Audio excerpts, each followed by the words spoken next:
Picture this. The ground trembles under the weight of 1,000 armored warhorses, their breath steaming in the cold air as they surge forward. At their head, the Knights of France, the most feared fighting force in all of medieval Europe, encased in steel, bred for battle, and driven by a code of honor that placed them at the very pinnacle of society.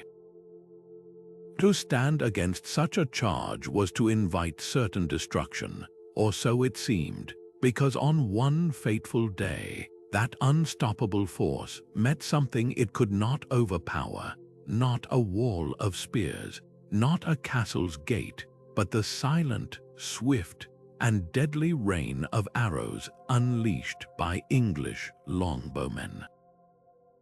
Men who were not nobles, not knights, but ordinary people armed with a weapon that would rewrite the rules of war. This is the story of how the English longbow crushed the myth of cavalry invincibility and reshaped the face of European warfare. It wasn't just about a better bow or sharper arrows. It was about a revolution in tactics, psychology, and society. A revolution born from the muddy fields of battles like Crécy and Agincourt, where the pride of French chivalry found itself humbled, not by other knights, but by yeomen and farmers who could loose a dozen arrows in a single minute. How did a simple stave of yew wood, something that began as a tool for hunting, become the great equalizer on the battlefield? How did it tear through armor, break formations, and shatter the confidence of an entire military tradition? In this video, we're going to step onto those historic battlefields and uncover the secrets behind one of history's most astonishing tactical triumphs. We'll explore the raw power of the longbow itself, how it was made, how it was drawn by men of almost superhuman strength, and the strategic minds who knew how to use it. We'll see how terrain, training, and timing turned the tide against seemingly impossible odds, and we'll understand why, for over a century, the English longbow didn't just challenge cavalry dominance, it demolished it. So join us as we travel back to an age of clashing steel and soaring arrows to discover how innovation, discipline, and a simple piece of wood changed the course of history forever. For centuries, the battlefield belonged to the knight. Across the plains of medieval Europe, the ultimate expression of military power was the heavy cavalry charge, a thundering, earth-shaking wave of steel and horseflesh that could shatter infantry lines and decide the fate of kingdoms in a matter of minutes. At the heart of this system were the French knights, warriors forged by a culture of chivalry that valued personal bravery, martial skill, and noble birth above all else. From a very young age, boys of noble families were trained in the arts of war, learning to wield a lance from the back of a charging destrier, a horse bred for strength and size. The investment was enormous: a full suit of plate armor, a warhorse, and the retinue required to support a knight represented a fortune. This was not just a military unit. It was a symbol of an entire social order, where the armored noble on his charger was the undisputed master of the combat landscape.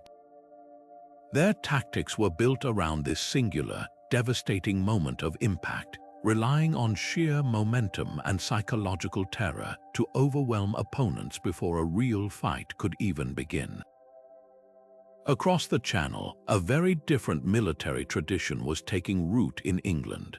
While the English certainly had their own knights and men-at-arms, they began to place an unprecedented strategic value on a weapon that had long been commonplace: the longbow. This was not an invention of the moment, but an evolution.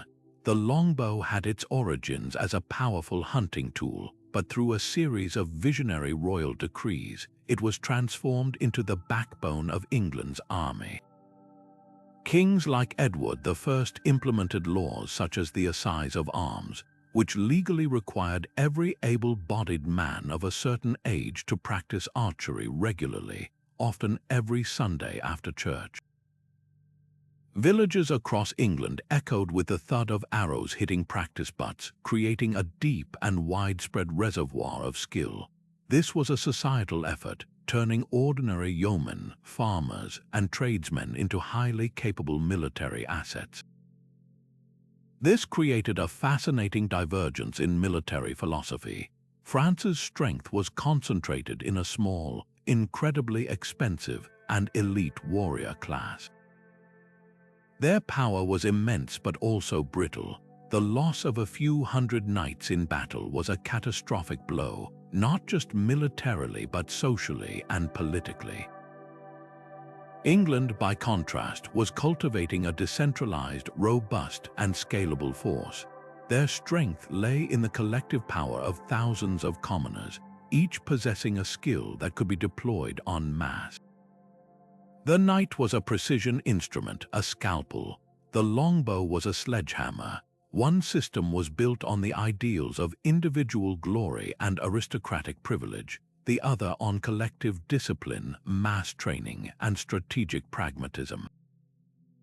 These two worlds, built on entirely different foundations, were on a collision course.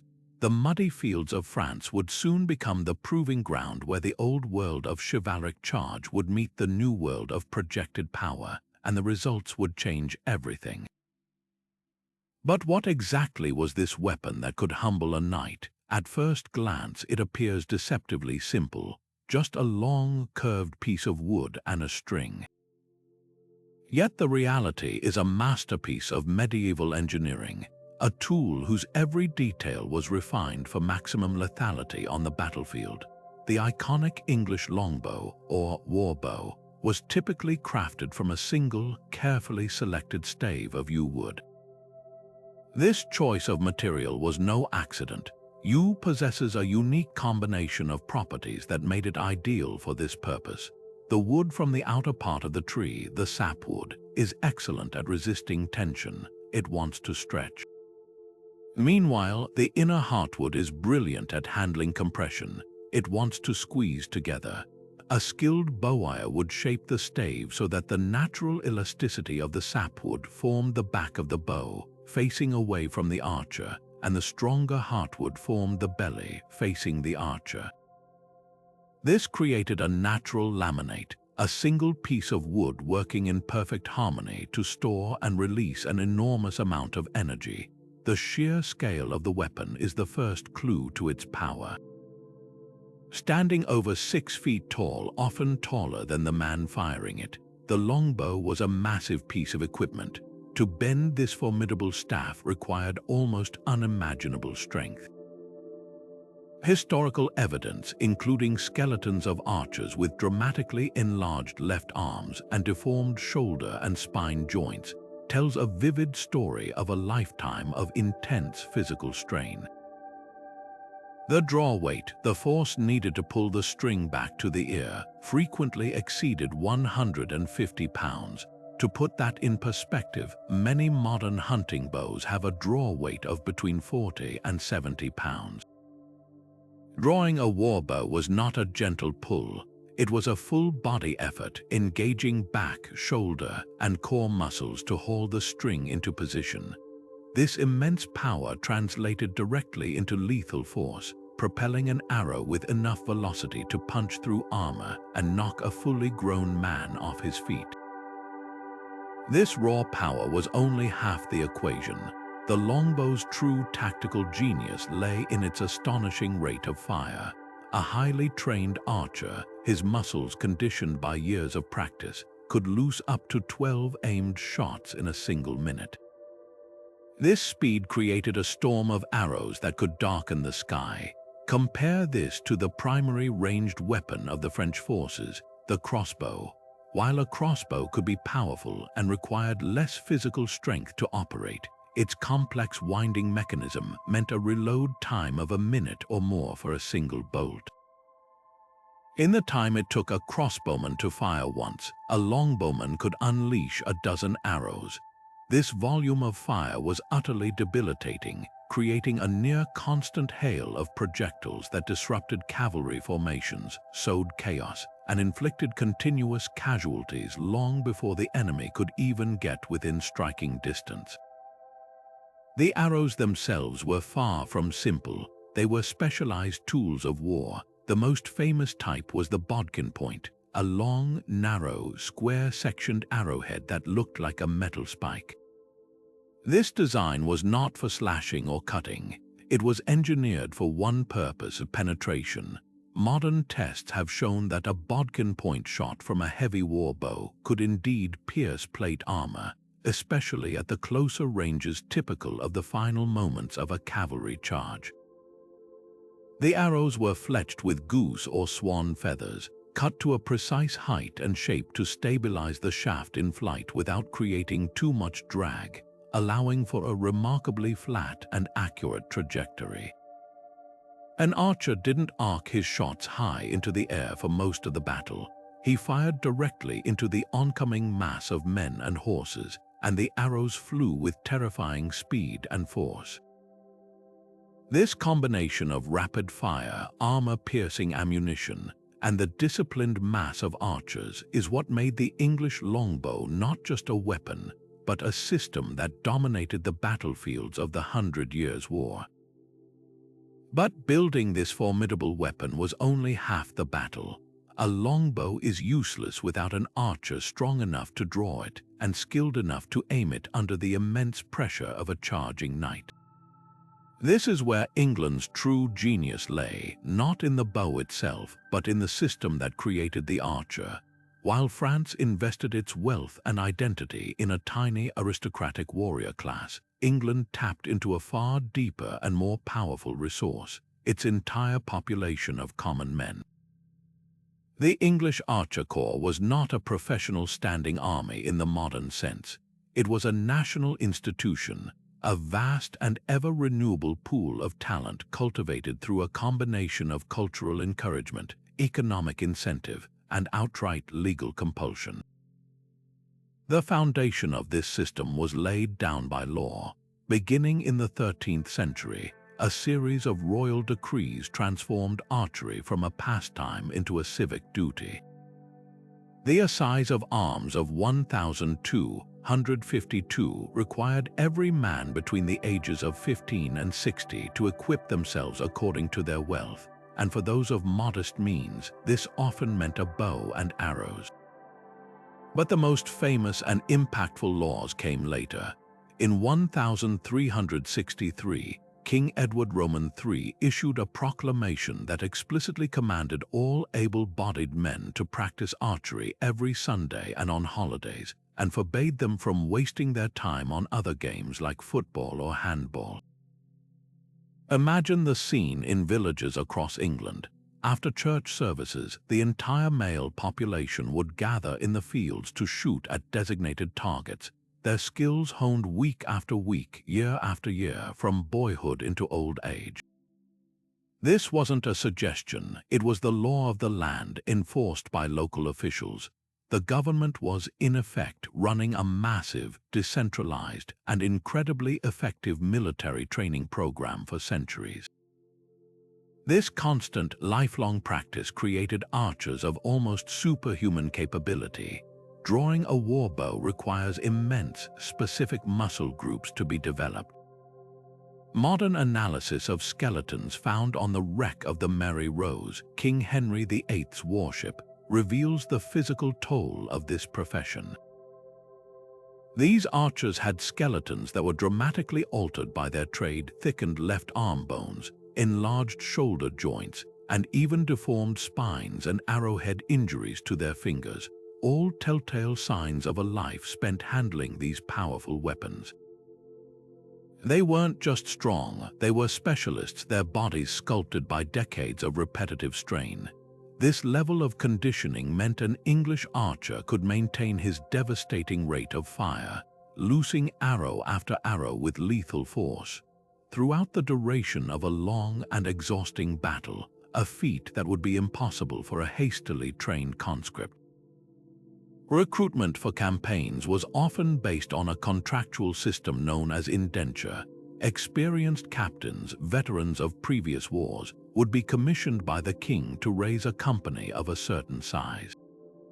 These captains would then travel to the regions known for producing the best archers, places like Cheshire or South Wales, and sign men to contracts that specified their pay, the length of their service, and even compensation for lost horses or equipment. This system was efficient and motivated. For a commoner, military service offered pay that was often better than farm labor, a share of plunder, and the chance for social advancement.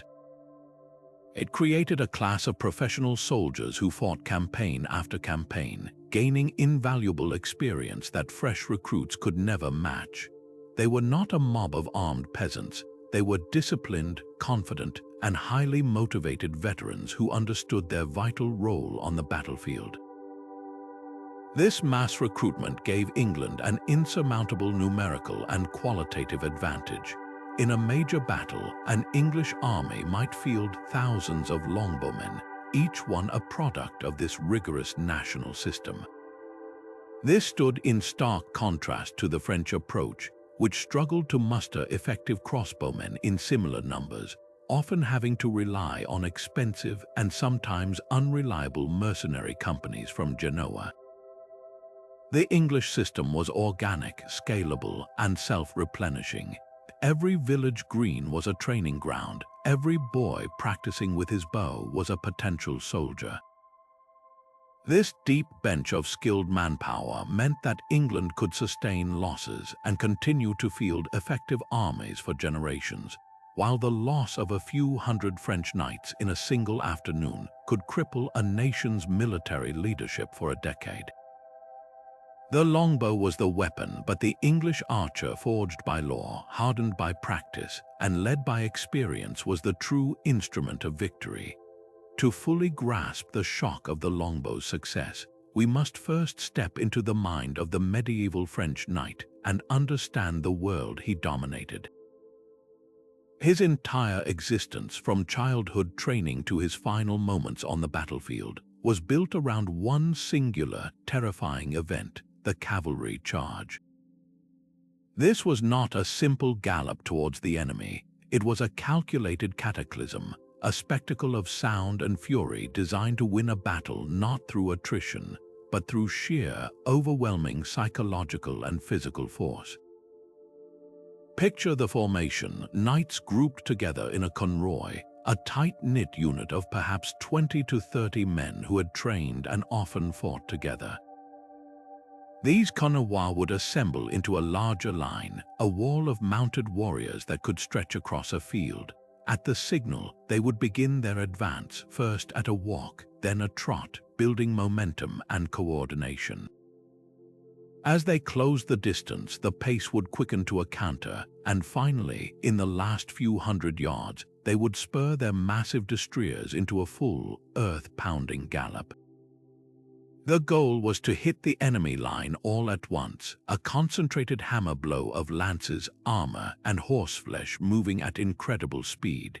The noise alone was a weapon: the deafening thunder of hooves, the clanking of plate armor, the war cries of the knights, and the terrified screams of men who knew what was coming. The strength of this system was its breathtaking focus. Every element of a knight's upbringing, equipment, and social code was optimized for this moment of impact. The charge leveraged the raw mass and power of the warhorse, an animal bred for size and strength, often standing over 17 hands high and weighing more than 2,000 pounds.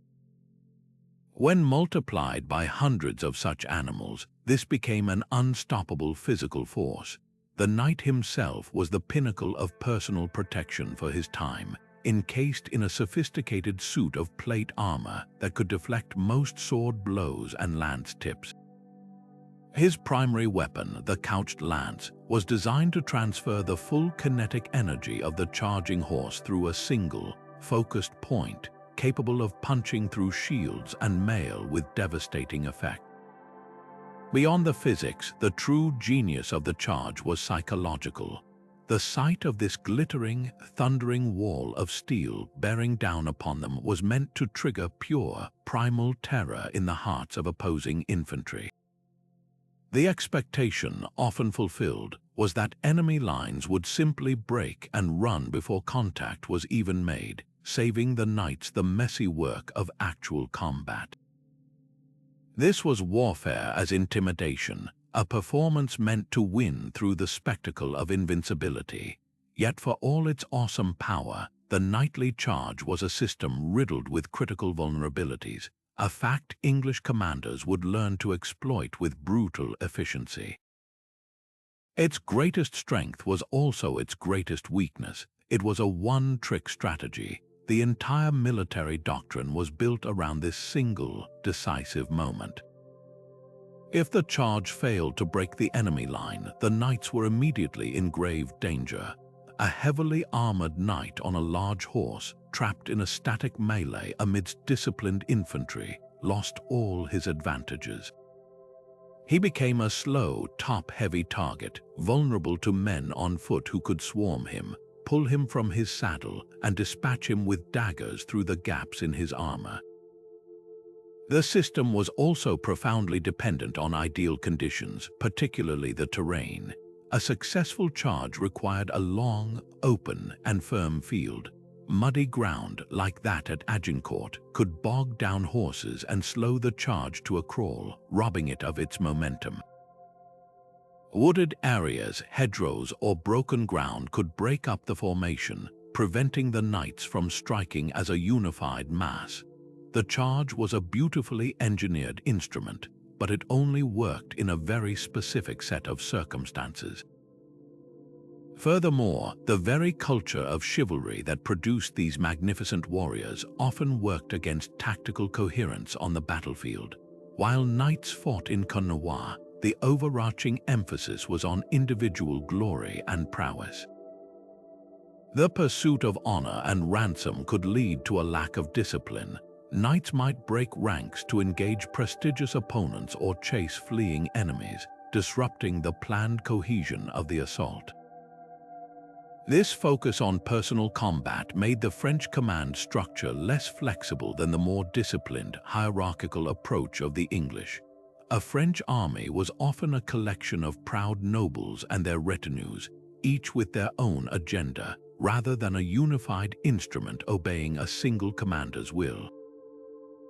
This lack of centralized control made it difficult to call off a failed charge or adapt tactics mid-battle. The knight was the master of the open field, a force of nature when everything was in his favor. But against an enemy who refused to play by the old rules, who understood his weaknesses as well as his strengths, this magnificent engine of war could be led into a trap from which there was no return. The stage was set for a brutal confrontation on August 26, 1346, near the small village of Crécy and Agincourt.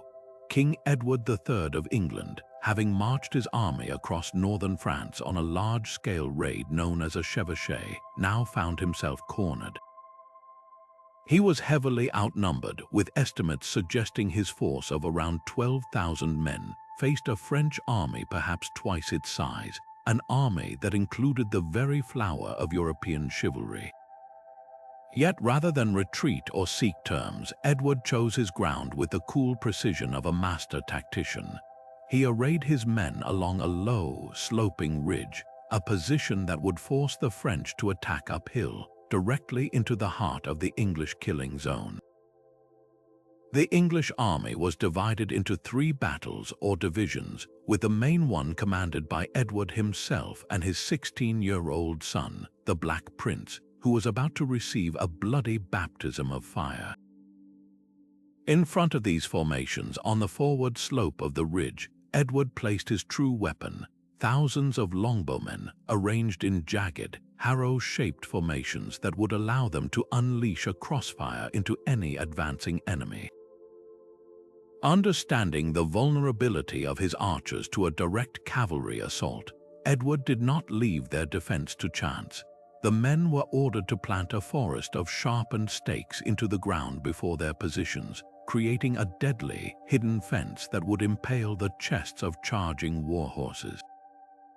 Some accounts also mention the digging of small pits and ditches to further break the momentum of the charge. This was not a glamorous, chivalric way to fight. It was practical, brutal, and utterly effective. The English men-at-arms, dismounted and heavily armored, stood in solid ranks behind the archers, a solid bulwark ready to receive any French knights who miraculously made it through the arrow storm. The entire army had been ordered to stand fast and maintain discipline, to let the enemy break upon their prepared positions. They waited, a silent, disciplined machine, as the vast and chaotic French host began to assemble in the valley below. The French approach was everything the English could have hoped for, a textbook example of how not to conduct a battle. King Philip VI's army arrived late in the day, tired and disorganized from a long march. Rather than wait for morning, rest his troops, and formulate a coherent plan, Philip was pressured by his overconfident nobles into an immediate attack. The first and perhaps most critical French mistake was the deployment of their Genos crossbow mercenaries. These professional soldiers were ordered to advance and soften up the English line with their bolts. But they were exhausted, and worse, a sudden rain shower had earlier drenched their strings, leaving their weapons weakened and ineffective. As they began their advance, they were met with a sight that must have chilled their blood. The English longbowmen, fresh and protected, stepped forward and loosed the first volley. It was not a gentle shower. It was a thunderous, hissing cloud of arrows that fell upon the Genos with terrifying speed and force.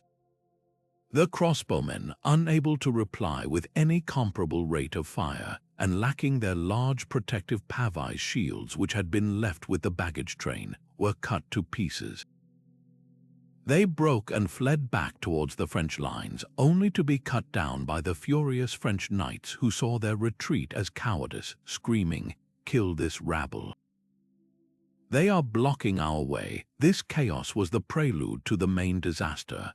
With the crossbowmen swept aside, the French knights, fueled by impatience and a thirst for glory, began their charges. But there was no single, coordinated hammer blow.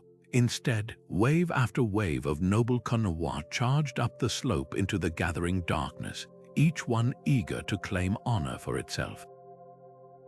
They charged directly into a hellscape of their own making. The slope slowed their horses, the stakes gutted them, and the arrows never stopped coming. English longbowmen, firing at a rate of 10 or 12 arrows a minute, created a near-solid wall of projectiles. The sound was deafening, the whistle of arrows in flight, the sickening thud of their impact on plate and mail, and the horrific screams of wounded and dying horses. The arrows did not just kill, they crippled. A knight might survive an arrow to his armored torso, but his horse, far less protected, would collapse, throwing its rider to be crushed by the charge behind him or finished off by English infantry. The charges became a tangled, bloody mess of fallen men and horses, a ghastly obstacle course that each new wave had to try to navigate under the relentless arrow storm. As night fell, the battle descended into a one-sided slaughter. The French, committed to their futile attacks, continued to throw fresh knights into the grinder. Over a dozen separate charges were launched, each one meeting the same horrific fate. The English men-at-arms, held in reserve, had little to do but watch the longbowmen win the battle. King Philip himself had 2 horses killed beneath him and was eventually led from the field, wounded and in despair. When the sun rose the next morning, the scale of the catastrophe was revealed. The field was littered with the dead. Among the thousands of French casualties were over 1,500 knights and nobles, including the blind King John of Bohemia, who had insisted on being tied to his saddle and led into the fight to strike one final blow. The English losses, by contrast, were trifling, perhaps only a few hundred men. Cracy was not just a victory, it was a revolution. It demonstrated with brutal clarity that discipline, terrain, and massed missile power could utterly destroy the most powerful cavalry force in the world. The myth of knightly invincibility died on that muddy slope, and a new era of warfare had begun. While the longbow and the archer were the instruments of victory, it was the ground upon which they stood that often composed the symphony of their success. English commanders were not merely generals, they were masters of the landscape, possessing an almost intuitive understanding of how to turn a simple field into a fortress of geography.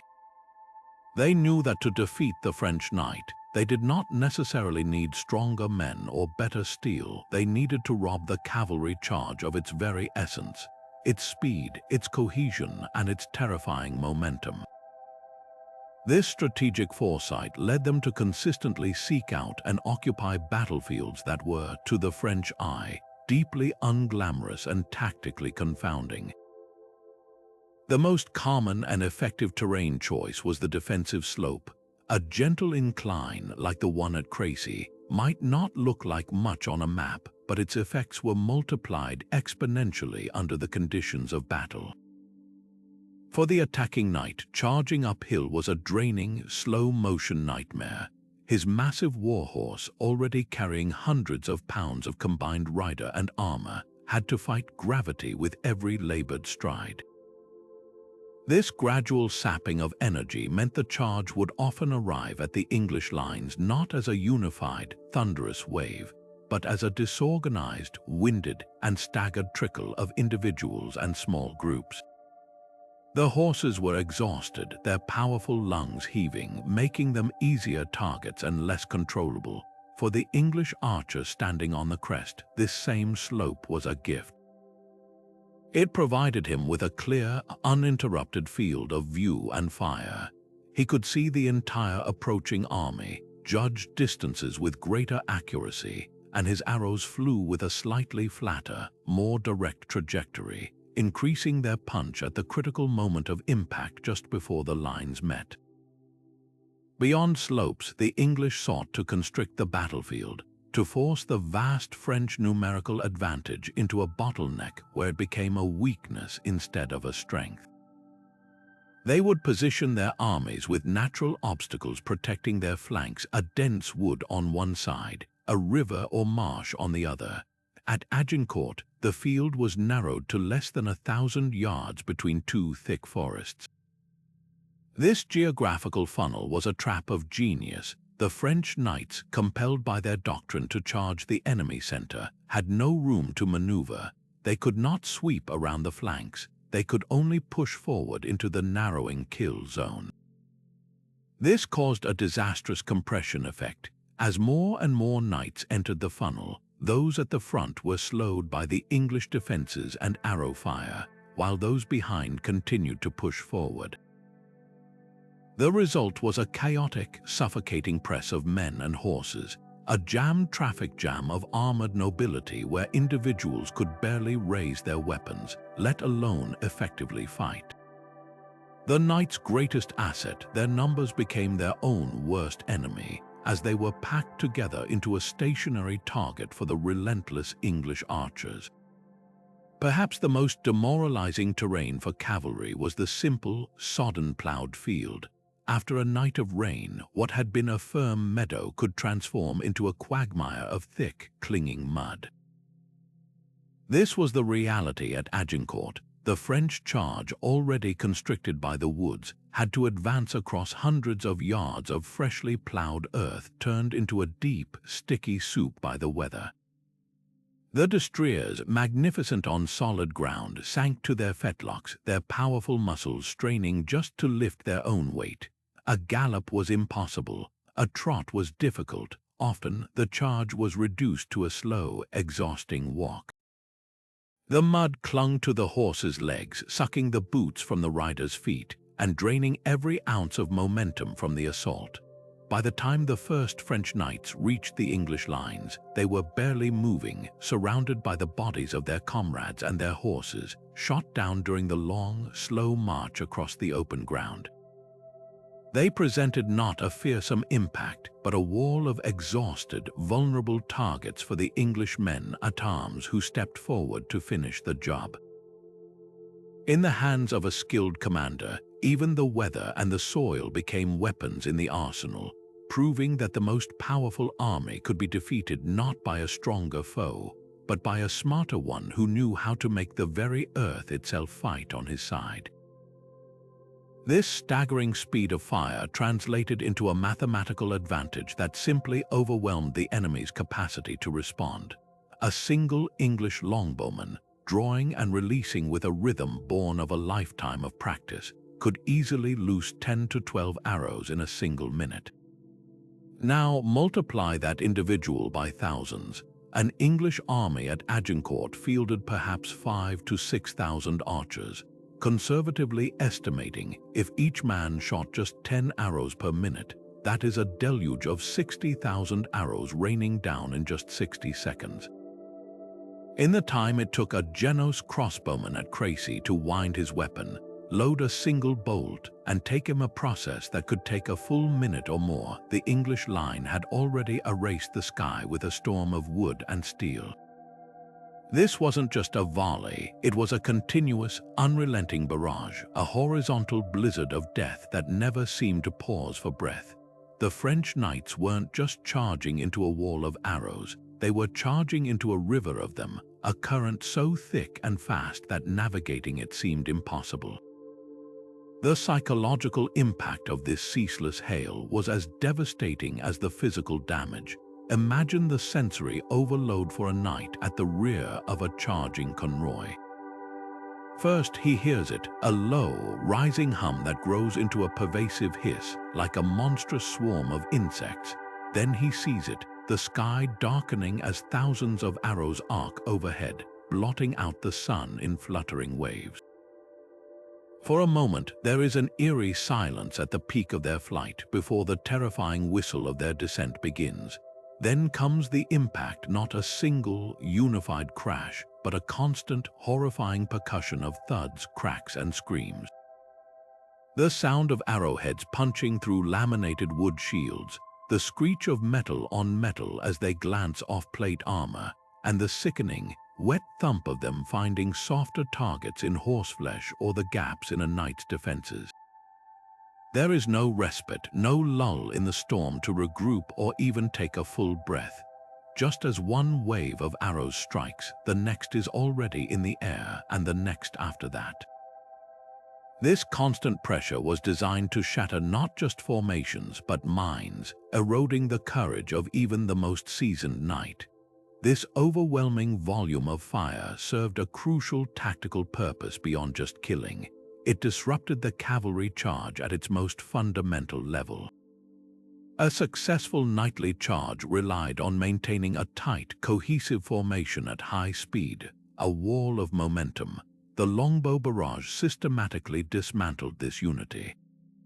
The first arrows would strike the leading ranks of horses. A wounded or panicked animal is utterly uncontrollable.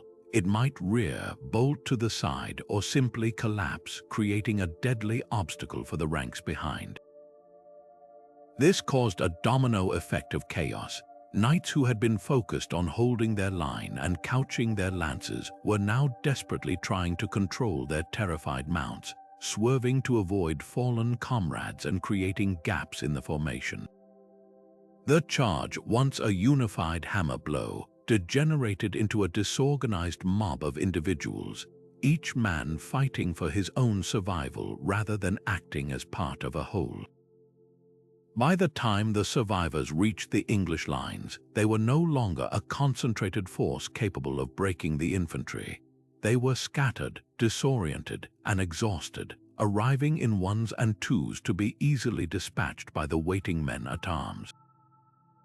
The longbowmen didn't just kill the enemy, they dismantled their strategy, turning the most feared military tactic in Europe into a chaotic, bloody shambles long before the real fighting even began. This brings us to one of the most enduring questions of medieval warfare. Could an arrow from a longbow truly pierce the sophisticated plate armor worn by a French knight?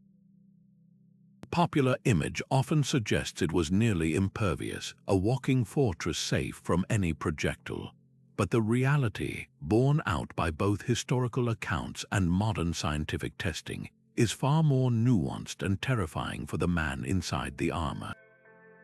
The answer is a definitive yes, it could penetrate, and the key to this deadly capability lay in a deceptively simple piece of engineered metal, the bodkin point. Unlike the broad, slashing heads used for hunting, the military bodkin was a masterclass in focused force. It was long, narrow, and typically square or diamond-shaped in cross-section, resembling a sharp metal spike more than a traditional arrowhead. This design was not meant to create a wide, bleeding wound channel. Its entire purpose was to concentrate the immense kinetic energy of a heavy war bow onto a minuscule point of contact.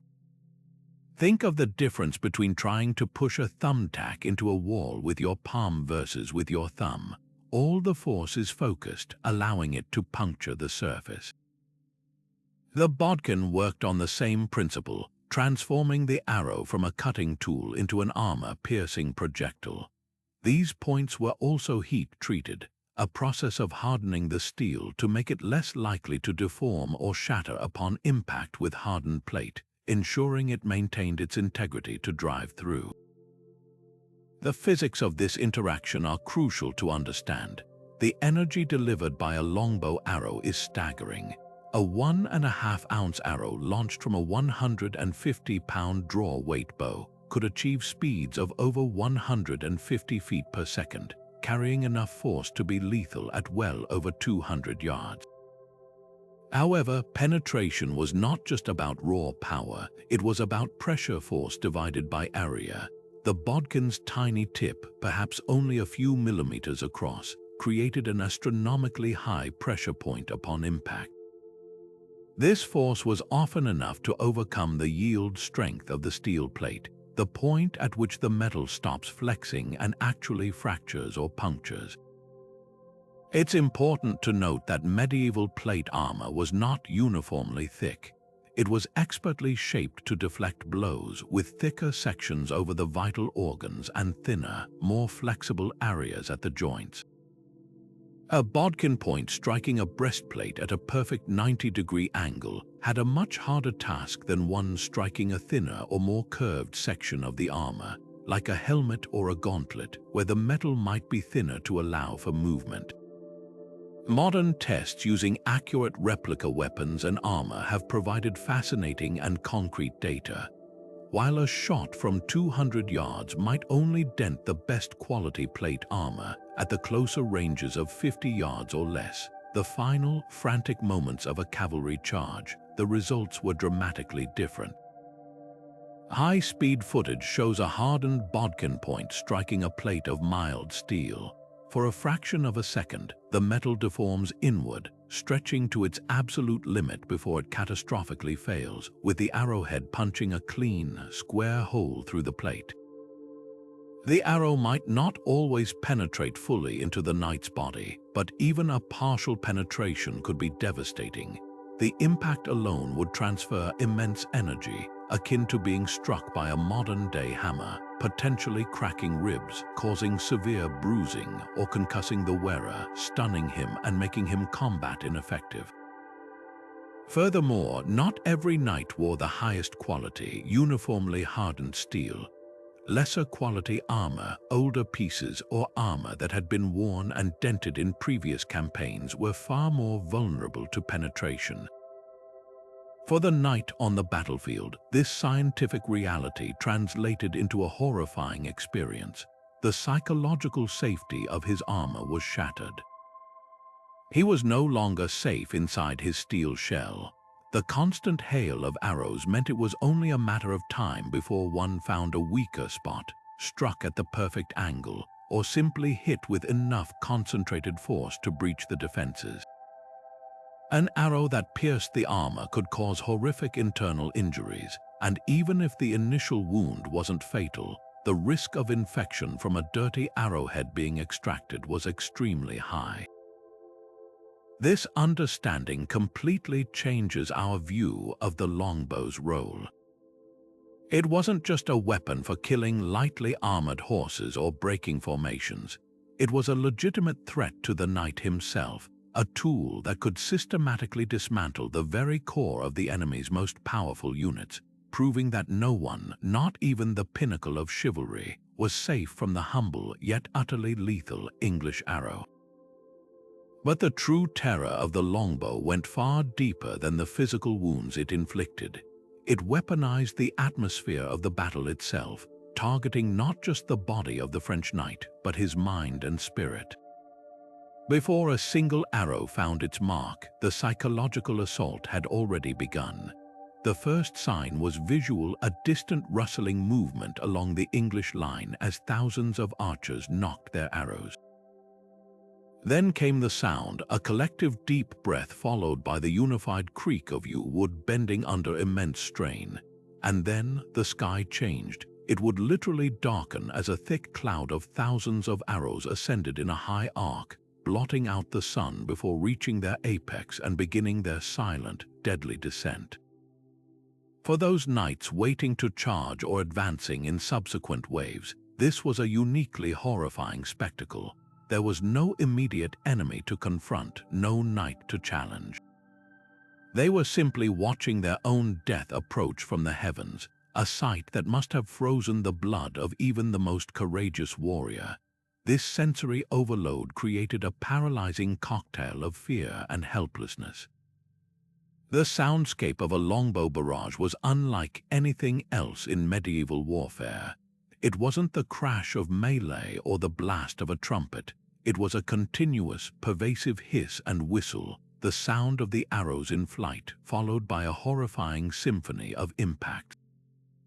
The sharp crack of an arrow striking a shield, the higher-pitched ping as it glanced off a helmet, and the sickening, wet thuds as they found their way into horseflesh or the gaps in armor at the neck or armpit. But the most psychologically damaging sound of all was the screaming. Warhorses, magnificent and powerful creatures, are also incredibly vocal when in pain and terror. An arrow striking a horse didn't just kill a mount. It created a shrieking, thrashing, uncontrollable wreck that would panic the animals around it, trample fallen riders, and utterly destroy the careful formation of the charge. The screams of these dying animals, combined with the shouts of wounded and dying men, created a wall of noise that shattered concentration and eroded unit cohesion faster than any physical attack. This chaos directly attacked the very foundation of the knightly charge, disciplined momentum. A successful cavalry assault was a thing of precise timing and unwavering nerve. Each knight had to trust the man beside him to hold the line, to maintain the pace, to hit the enemy formation as one unstoppable unit. The longbow barrage systematically dismantled this trust and coordination. As the first arrows fell, gaps would instantly appear in the line. A horse would go down, creating a treacherous obstacle. Another would bolt sideways in panic, crashing into its neighbors. The charge, once a beautiful, terrifying wave, would quickly devolve into a disorganized mob of individuals, each man now fighting for his own survival rather than acting as part of a coordinated whole. The knight's world shrank from the grand, chivalric pursuit of glory to the desperate, personal struggle to control a terrified animal, avoid the fallen, and simply survive the next whistling volley. The collective courage of the group was replaced by the primal instinct of the individual. Perhaps the most demoralizing aspect was the sheer impersonality of it all. The medieval knight's entire identity was built on personal combat, on facing an opponent eye to eye, testing skill against skill and courage against courage. Victory brought honor, ransom, and glory. Defeat was at least honorable. The longbow removed this entirely. The archer was a distant, faceless enemy. A knight could be struck down by a commoner he never saw from 150 yards away without ever having the chance to raise his sword. This was not chivalry. it was slaughter.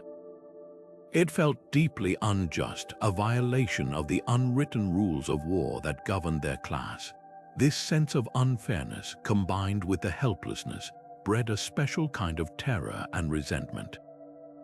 The constant, unpredictable nature of the barrage, with no pause to regroup or tend to the wounded, meant there was no respite from the fear.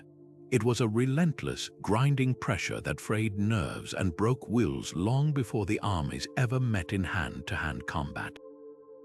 In the end, the Longbow's most devastating victory was not just over the French army, but over the French mind, proving that the fastest way to stop a charging knight was not to break his body, but to break his spirit first. Yet for all its devastating power, the longbow was never intended to win battles alone. It was the cornerstone of a much broader and more sophisticated military machine, a system of combined arms where each component, from the lowliest archer to the highest-born knight, played a specific and interdependent role. The genius of English commanders lay not just in fielding the longbow, but in perfectly integrating it with other troop types to create a battlefield organism that was far more resilient and adaptable than the sum of its parts. At the heart of this system were the men-at-arms, the dismounted knights and professional soldiers who formed the anvil against which the French charge would finally be broken. The standard English deployment for a defensive battle was a masterpiece of tactical positioning. The army would be arrayed in a line, but not a simple, flat one. The longbowmen were typically placed on the flanks of each division, arranged in forward projecting wedges or harrows.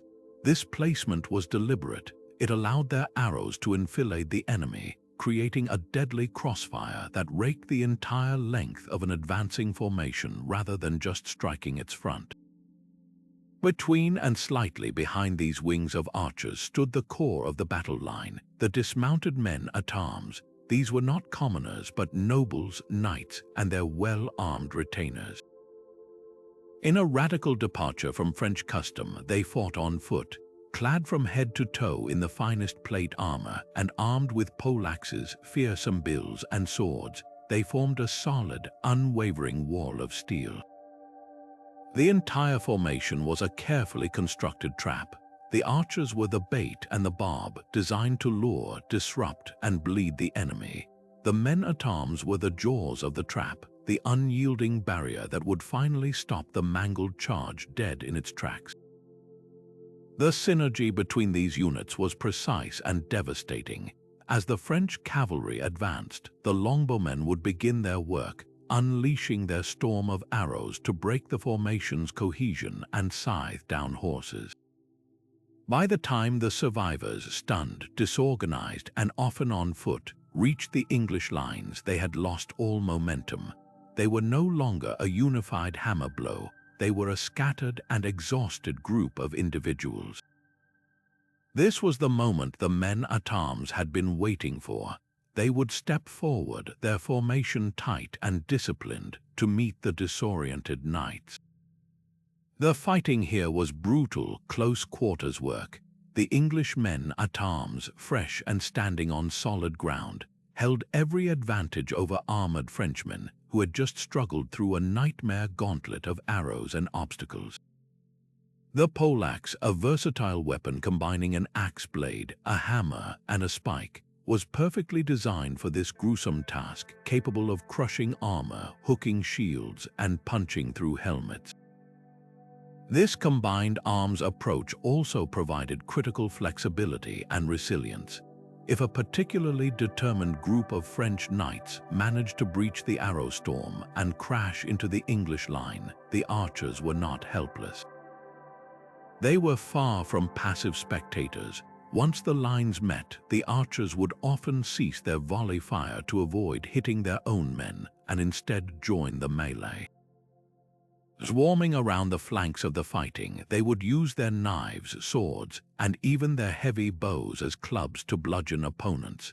Their role was to encircle, to trip, to pull knights from their saddles, and to exploit any gap in a knight's armor.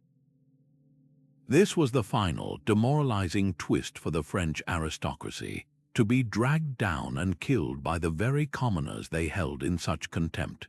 The system was a perfect, self-supporting circuit of destruction. The archers protected the men-at-arms from the full force of the charge, and the men-at-arms, in turn, protected the archers from being overrun in the ensuing melee. It was a pragmatic, ruthless, and brilliantly effective way to fight, proving that on the battlefields of the 100 Years' War, cooperation between different classes of soldier was infinitely more powerful than the pursuit of individual glory. Even with the perfect weapon and terrain, victory is never guaranteed. It often requires an opponent willing to walk directly into the trap, and tragically for France, their military culture all but ensured they would do exactly that. The French knight was a marvel of individual combat, but the French army was often a collection of proud, competing nobles rather than a unified instrument of war. This lack of cohesion, combined with a dangerous cocktail of overconfidence and rigid tradition, turned their greatest strength, their chivalric spirit, into their most fatal weakness on the battlefield. Time and again, French commanders and knights made critical errors that played directly into English hands, not out of stupidity, but out of a deeply ingrained cultural code that valued personal honor over collective victory. This overconfidence was born from a long history of dominance. For centuries, the heavy cavalry charge had been the undisputed king of the battlefield. French knights were raised on stories of glorious victories won by their ancestors through sheer force of arms and martial prowess. They had come to see their method of warfare not as a tactic, but as an immutable law of nature. The English, with their masses of common archers and their refusal to stand and fight a proper chivalric battle, were seen as not only dishonorable but also militarily insignificant. This profound underestimation of the longbow's effectiveness was a recurring and catastrophic blind spot. At Cracy, the Genoese crossbowmen, professional soldiers who knew the power of ranged warfare, tried to warn the French knights about the English arrows. Their cautions were dismissed as the excuses of cowardly mercenaries, and they were cut down by their own allies for retreating. The French nobility simply could not conceive that a weapon wielded by low-born yeomen could pose a serious threat to the pinnacle of European chivalry. This wasn't just a tactical miscalculation. It was a failure of imagination rooted in class prejudice. This cultural mindset led directly to a breakdown in command and control that would be unthinkable in a modern army. A French royal army was not a professional force with a clear chain of command. It was a gathering of powerful nobles, each with his own retinue of knights, each believing his personal honor and right to glory were as important as the king's orders. On the field at Cracy, this disunity was on full display. King Philip VI, after seeing the initial disaster with the Genoese, apparently gave orders to halt the attack and reorganize. His command was ignored. Eager young knights, seeing the English line and smelling glory, began charging without orders. Others, not wanting to be left out of the fight and the potential for rich ransoms, followed suit. What resulted was not a single, coordinated hammer blow, but a series of disjointed, piecemeal charges. Wave after wave of French nobility threw themselves up the slope at the English position, each group acting on its own initiative. They fed themselves into the meat grinder, each new charge stumbling over the corpses of the previous one, their numbers adding only to the chaos and the body count rather than the collective strength of the assault.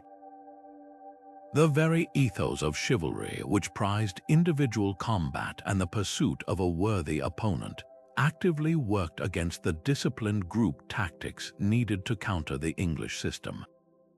A knight's goal was often to seek out another knight, to engage in a glorious duel that could win him renown and a lucrative ransom. This focus on personal combat made it incredibly difficult to execute a complex, unified battle plan that required holding formation and targeting specific threats like the archers on the flanks. The English men-at-arms fighting on foot in a solid block presented a less glamorous target than a mounted French noble.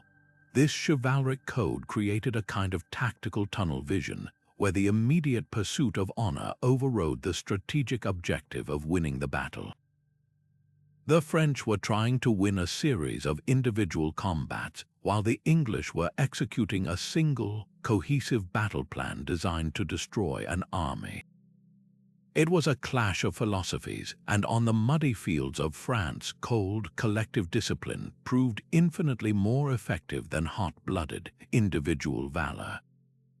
In the end, the French didn't just lose to a new weapon. They were defeated by an old mindset that left them unable to adapt to a changing world. While the French army relied on its own elite heavy cavalry as its primary striking force, it was not without its own ranged capabilities. To counter the threat of English archers, French commanders often turned to mercenary companies, most famously the crossbowmen from Genoa. These were not amateurs, they were highly skilled professionals, hired for their expertise with a weapon that was, in many ways, the technological marvel of its age. The steel prod crossbow was a powerful piece of engineering, capable of launching a heavy bolt with tremendous force. In a static siege or from behind a protective wall, it was a formidable tool. But when pitted against the English longbow in the chaos of an open field battle, its disadvantages became glaringly apparent, turning what should have been a strength into a critical vulnerability. The most immediate and decisive difference was the sheer speed of engagement. A Genoese crossbowman's process was a methodical, multi-step ritual. First, he had to secure his weapon, often by placing his foot in a stirrup at the front. Then he would attach a hook on his belt to the string, using the strength of his legs and back to crank the prod back until it locked into place, a process known as spanning. Only then could he carefully place a heavy quarrel or bolt into the firing groove and take aim. This entire sequence, even for a highly trained professional, took a minimum of 30 seconds and often closer to a full minute. Now picture the English response. In the time it took that crossbowman to fire a single, carefully aimed bolt, a longbowman standing opposite him could have already loosed 10, 12, or even 15 arrows. This wasn't an exchange of fire, it was a deluge meeting a trickle. The mathematical reality was brutal and inescapable. 1,000 crossbowmen might unleash 1,000 bolts in a minute, but 1,000 longbowmen could unleash 10,000 arrows in that same time, creating a volume of fire that was simply overwhelming. This disparity was compounded by another critical weakness: vulnerability to the elements. The crossbow's power depended on its thick, tightly wound string, often made of sinew or hemp. When that string got wet, as it famously did during the opening moments of the Battle of Cracy during a sudden rain shower, it stretched and lost its tension. A wet crossbow string became a soggy, impotent cord, drastically reducing the weapon's range and power, sometimes rendering it almost useless. The English longbow, by contrast, was far more resilient. While a soaked bowstring could also lose some efficiency, the weapon itself remained fundamentally functional. The archer could simply wipe the string dry or replace it with a spare carried in a waterproof case. This simple difference in weatherproofing could decide the fate of an entire battle before the first shot was even fired, giving the English a reliable tool in conditions that crippled their opponents. In terms of raw power and penetration at very close range, a heavy crossbow bolt could certainly hold its own, potentially even outperforming an arrow against the best plate armor. But battles are not fought at a single, fixed distance. The longbow offered commanders a far more flexible and responsive tool. A longbowman could alter the arc of his shot with intuitive ease, firing in a high, plunging trajectory to rain arrows down on enemy formations from a great distance, or switching to a flat, direct trajectory to smash into a charging line at point-blank range. This flexibility allowed English captains to control the engagement space, hitting the enemy continuously throughout their approach. The crossbow, with its much slower reload and flatter trajectory at most effective ranges, was far less adaptable. It was a weapon best suited for a single, powerful shot at a predetermined moment, not for the sustained, suppressive barrages that defined English tactics. Ultimately, the comparison boils down to a fundamental difference in tactical philosophy. The crossbow was a weapon of precision and power, ideal for a professional soldier who could take a single, carefully aimed shot. It required significant training to use effectively, but not a lifetime of conditioning. The longbow, however, was a weapon of mass and volume. Its value was not in the accuracy of any one archer, but in the collective storm unleashed by thousands of them. It demanded a national commitment to training and a specific type of physical strength that took years to develop. On the open battlefield, where disrupting formations and breaking morale were more important than picking off individual targets, the longbow's advantages were overwhelming. It was the right weapon used in the right way at the right time in history. The crossbow was a superb tool for many military situations, but in the face of the English system of massed, rapid longbow fire, it was tragically outmatched, a fact the French learned at a terrible cost on the slopes of Cracy. But this incredible storm of arrows, this relentless downpour that decided battles, did not materialize out of thin air. For every minute an English archer stood on the line, drawing and releasing, there was an entire hidden world of industry, organization, and sheer effort working tirelessly behind him. The longbow was the spearhead, but the supply chain that kept it sharp was the unglamorous yet utterly vital backbone of England's military success.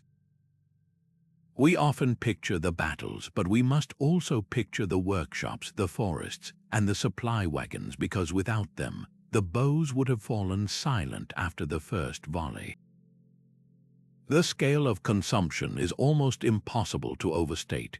Conservative estimates suggest that at a battle like Agincourt, with around 5,000 archers, if each man shot just 10 arrows per minute for the intense 10 minutes of the main French advance, that would be 500,000 arrows expended in a single, frantic hour of combat. Even if the real number was a fraction of that, we are still talking about tens of thousands of arrows being used in one engagement. This wasn't a one-time expense. A prolonged campaign of chevauchée, a large-scale raid through enemy territory, could last for weeks or months, requiring a constant, flowing pipeline of ammunition.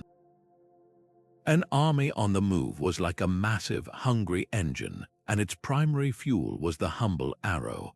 Creating this fuel was a complex, multi-stage craft that involved 3 distinct and highly skilled professions.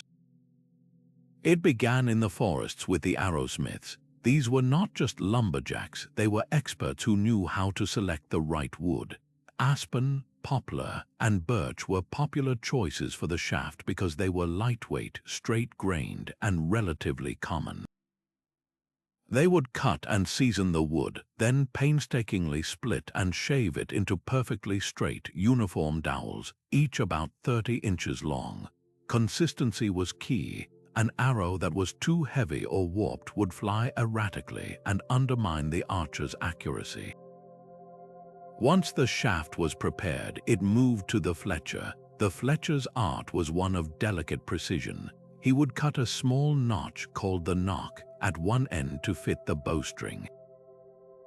Then came the most recognizable part, the fletching.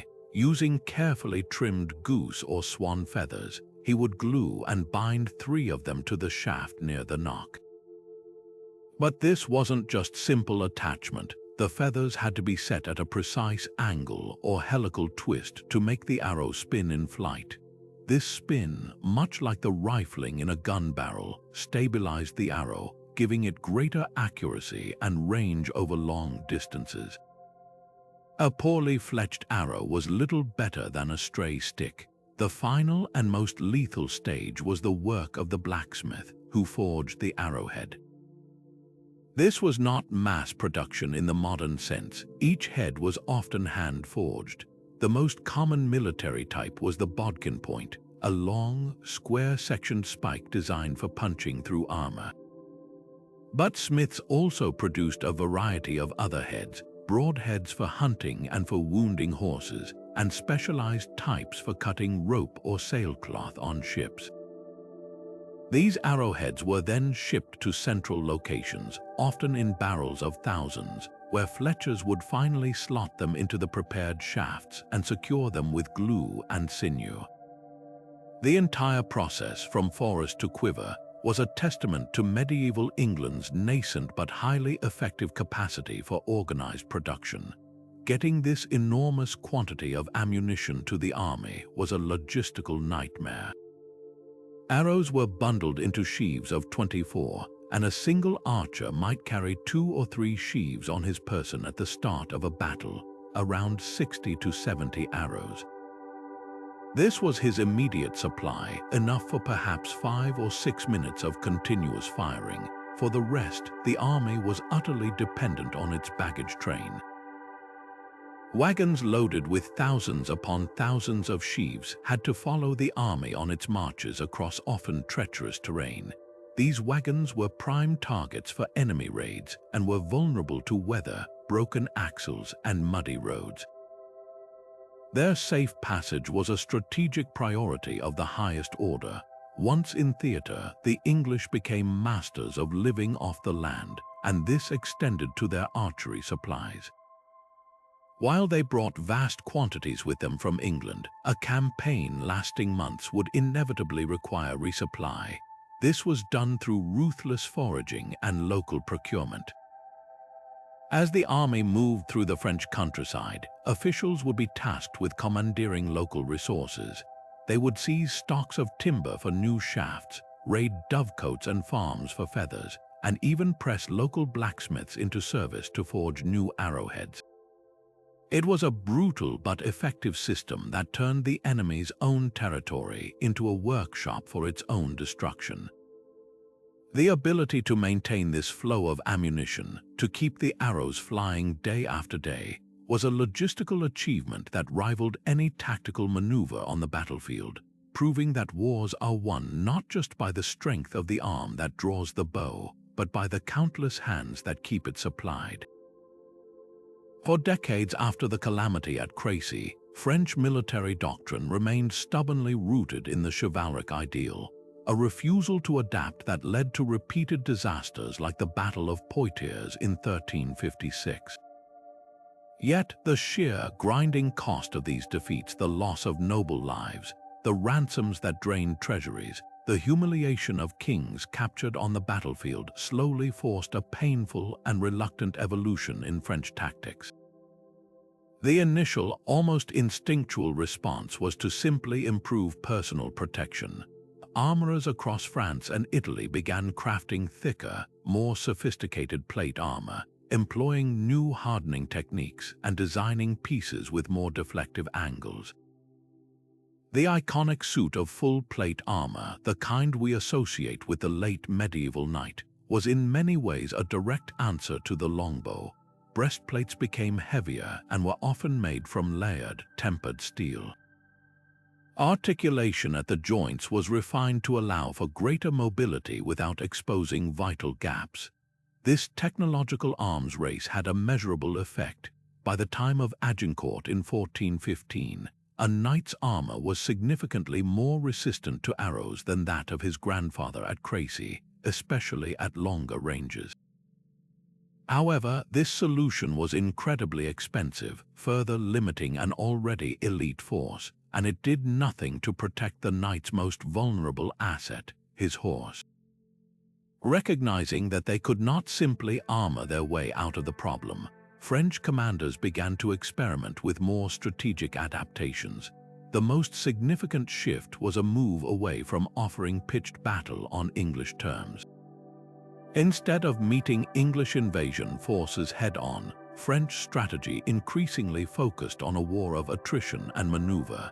They would shadow English armies on their chevauchés or large-scale raids, avoiding a decisive engagement while harassing their flanks and cutting off supply lines. The goal was to let hunger, disease, and constant low-level skirmishing weaken the invaders until they were forced to retreat without a climactic fight. This strategy of strategic avoidance required immense discipline from the French nobility, who still thirsted for glory in a grand charge, but it proved effective on several occasions, frustrating English commanders and denying them the set-piece battles where their longbowmen were most dominant. Perhaps the most logical counter, and one the French attempted to implement, was to develop their own powerful corps of ranged troops. They increased their reliance on crossbowmen, particularly from Genoa, and even made efforts to train their own native contingents. However, this effort was consistently hampered by social and cultural barriers. The French military aristocracy never fully embraced the crossbow with the same national fervor that the English held for the longbow. There was no equivalent to the English archery laws mandating practice. The skill remained the domain of professionals and mercenaries, not a deeply ingrained national tradition. Furthermore, the crossbow's slower rate of fire meant that even when fielded in numbers, Genoese mercenaries often found themselves overwhelmed by the sheer volume of arrows coming from the English lines, as they had at Cracy. The French never successfully created a missile troop that could match the longbow's combination of rate of fire, range, and penetrative power, leaving them at a permanent disadvantage in any long-range duel. The most promising and ultimately successful French adaptation was a move towards a more integrated, combined arms approach that mirrored, albeit belatedly, the English system. By the late stages of the 100 Years' War, particularly under the inspired leadership of Joan of Arc, French armies began to make more effective use of artillery and dismounted men-at-arms. Cannons could outrange longbows and terrorize static defensive positions, forcing English armies to abandon their prepared grounds and attack. French knights, learning the hard lessons of previous defeats, increasingly agreed to fight on foot alongside their infantry and crossbowmen, presenting a more disciplined, armored front that was harder for arrows to disrupt. This shift culminated at the Battle of Patay in 1429, where a French force achieved a stunning victory by catching an English army off guard and routing it in a frantic melee before the longbowmen could establish their defensive formations. Patay demonstrated that the longbow's supremacy was not absolute. It was a system that relied on preparation and discipline, and when those elements were taken away, it could be defeated. The longbow had forced the French to evolve, to become less reliant on the arrogant charge of the knight and more on the coordinated action of a modern army, a change that would define European warfare for centuries to come. The stunning victory at Cracy was not a singular stroke of luck, but a blueprint for English success that would be ruthlessly executed again and again. A mere 10 years later, in 1356, the lessons of that day were applied with chilling precision on the fields near Poitiers. King Edward III's son, Edward the Black Prince, found himself leading a tired and heavily outnumbered English army on another large-scale raid deep into French territory. Harried by a massive French force under King John II, the Black Prince attempted to negotiate a truce, even offering to return all the plunder from his campaign and swear a 7-year peace. King John, confident in his overwhelming numbers and eager to avenge Cracy, refused. He wanted a complete surrender, and he was determined to crush this English army once and for all. Forced to fight, the Black Prince did what his father had done so well. He turned the landscape itself into a weapon. the English position at Poitiers was a masterclass in defensive selection. Rather than an open slope, the prince chose a thickly hedged area with the rear of his army protected by a steep gully and a marsh. The only practical approach for the French was along a narrow front, hemmed in by vineyards and thickets. This terrain was a cavalryman's nightmare, utterly negating the French advantage in mounted knights. The English dismounted their men-at-arms just as at Cracy and positioned their longbowmen on the flanks, hidden amongst the hedges and vines. As the 1st French Division, a large force of dismounted German and French men-at-arms, advanced on foot through the confined space, they were met with a furious, concentrated arrow storm from the sides. The effect was catastrophic. The narrow approach meant the entire French force was funneled directly into the killing zone, and the arrows struck their compact ranks with devastating effect. The advance slowed to a bloody crawl under the relentless hail. When this battered first wave finally reached the English line, they were exhausted and disorganized and were beaten back after a fierce struggle. The French response was a textbook example of their persistent failure to adapt. Instead of learning from this disaster, they launched their main blow, a massive cavalry charge aimed directly at the English archers. It was a repeat of Cracy's greatest error. The marsh and hedges broke up the charge before it could even gather speed, and the knights were channeled into narrow paths where they were systematically shot down by archers they could not reach.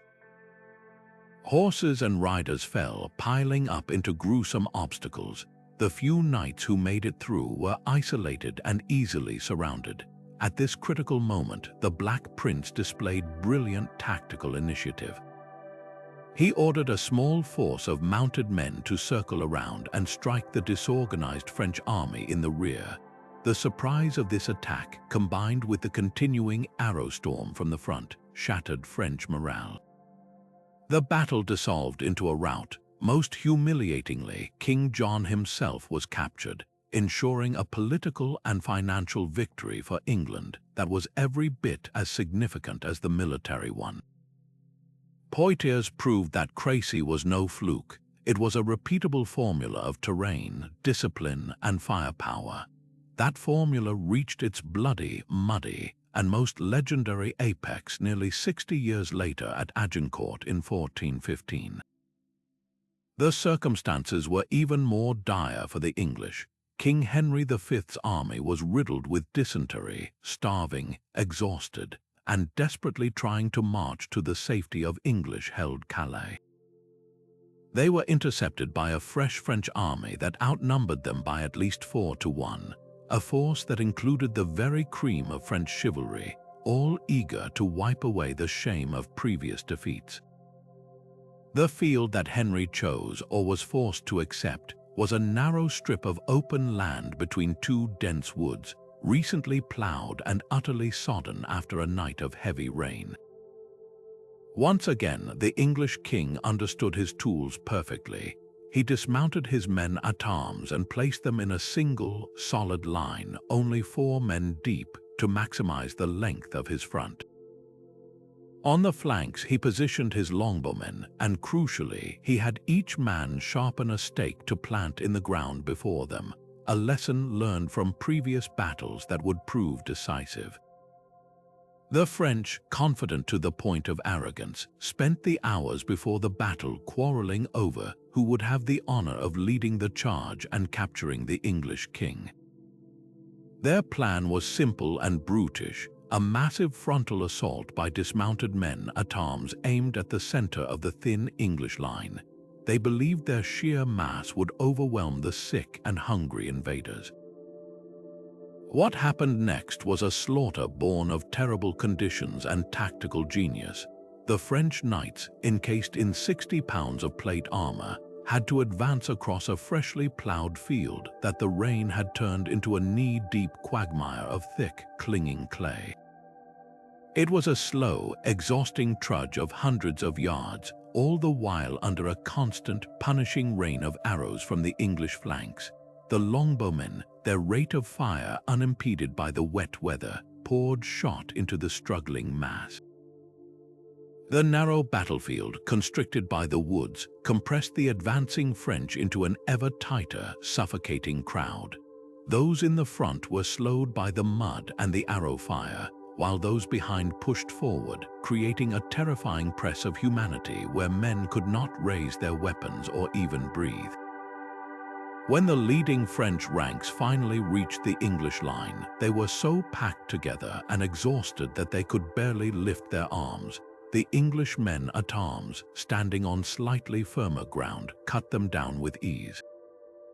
The fallen French knights, weighed down by their armor, drowned in the mud or were trampled by the press of their own comrades still pushing from behind. The Longbowmen, seeing the melee develop, retrieved their stakes and waded into the fray, using daggers and mallets to dispatch the helpless, immobilized nobles. It was less a battle and more a gruesome, systematic dismantling of an army. The French suffered catastrophic losses, with thousands of their nobility killed, while English losses were remarkably light. Agincourt was the ultimate validation of the longbow system. It demonstrated that against overwhelming numerical odds, on a field chosen for its defensive properties, and with unshakable discipline, the English combination of the yeoman archer and the dismounted man at arms was the most formidable military force in Europe, a legend cemented not in one battle but in three. Beyond the thunder of battle and the strategic genius of kings lay a far more practical and perhaps more revolutionary truth. The longbow was one of the most cost-effective military investments in history. To field a single fully equipped knight was to sink a fortune into the field. The financial outlay was staggering, beginning with the warhorse itself, a massive, specially bred destrier that could cost as much as a small estate. Then came the armor, a custom-fitted suit of plate mail that represented the pinnacle of medieval metallurgy and required a team of skilled artisans months to produce. Add to this the cost of weapons, a retinue of squires and support staff, and the years of dedicated training and upkeep, and the total sum was so vast that only the highest echelons of the nobility could afford it. A knight was not just a soldier, he was a walking embodiment of concentrated wealth and social status, a precious and irreplaceable asset. Contrast this with the longbowman. His equipment was by comparison almost laughably simple.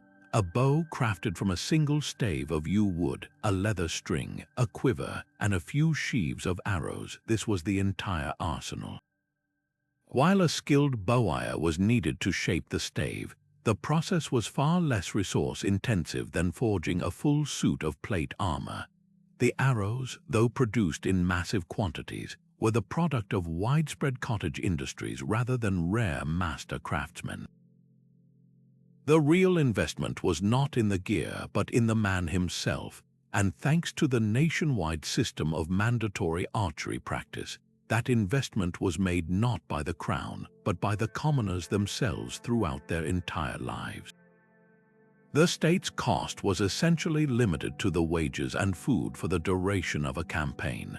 For the price of outfitting and maintaining a single knight, an English king could recruit, equip, and pay dozens of longbowmen for months. This economic calculus meant that England could field large, powerful armies without bankrupting the treasury, giving it a sustained strategic reach that its wealthier but more financially constrained French adversaries often lacked.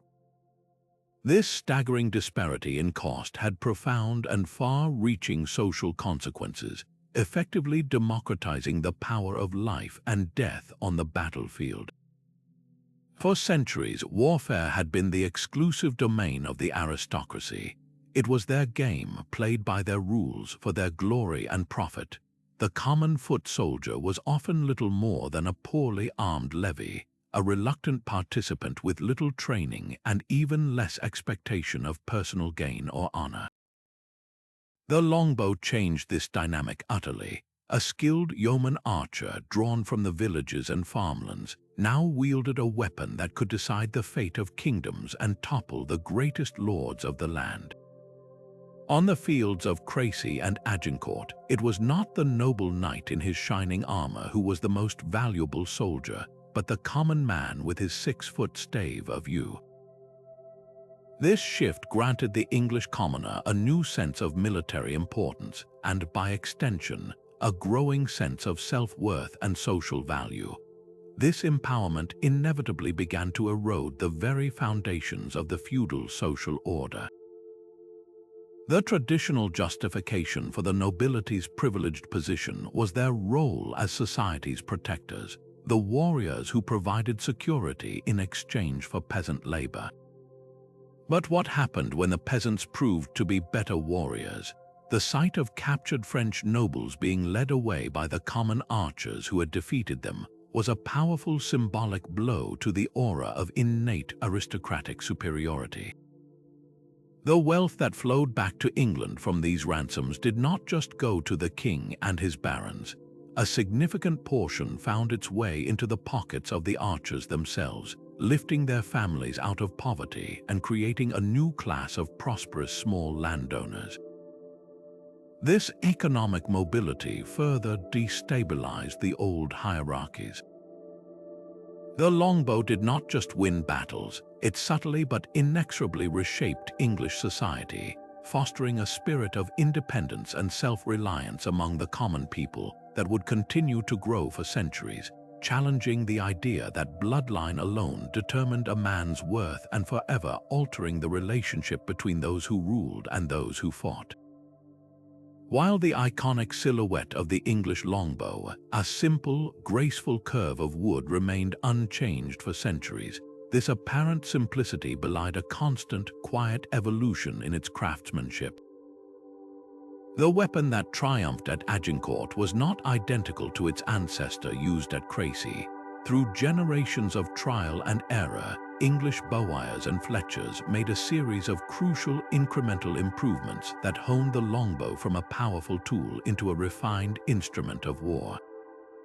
This relentless pursuit of perfection in materials and design ensured that even as armor technology advanced, the longbow retained its terrifying relevance on the battlefield for over 100 years. The quest for the perfect bowstave began in the forests. While yew was universally acknowledged as the premier wood, its specific source and quality were matters of life and death. The best yew came not from England but from the high altitudes of Spain and Italy. The cold, dry mountain air caused the trees to grow slowly, producing a wood with incredibly dense, tight growth rings.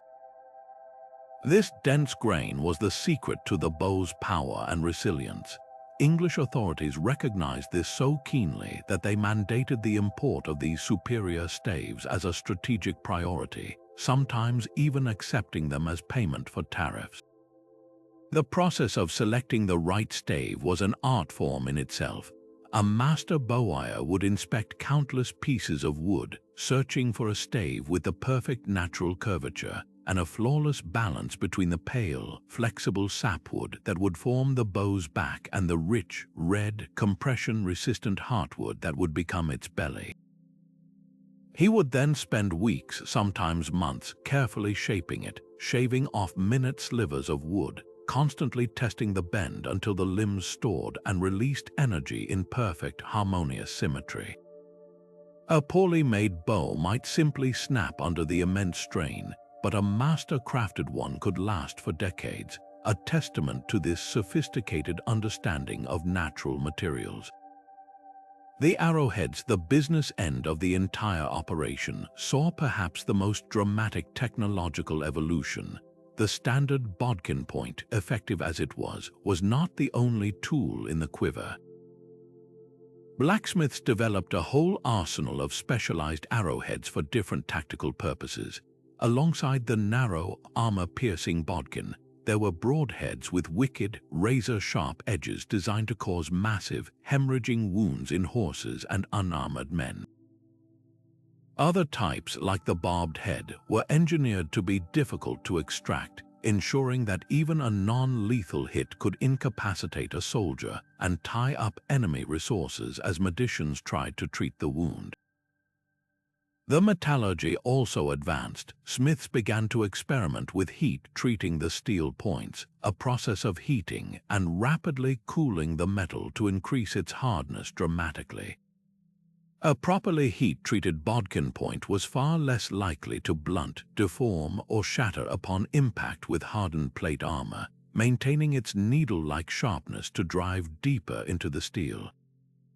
This arms race between arrowhead and armor was a constant game of innovation, with English smiths forever seeking new ways to ensure their projectiles could punch through the latest improvements in a knight's protective shell. Even the humble bowstring and the arrow shafts themselves were subject to refinement.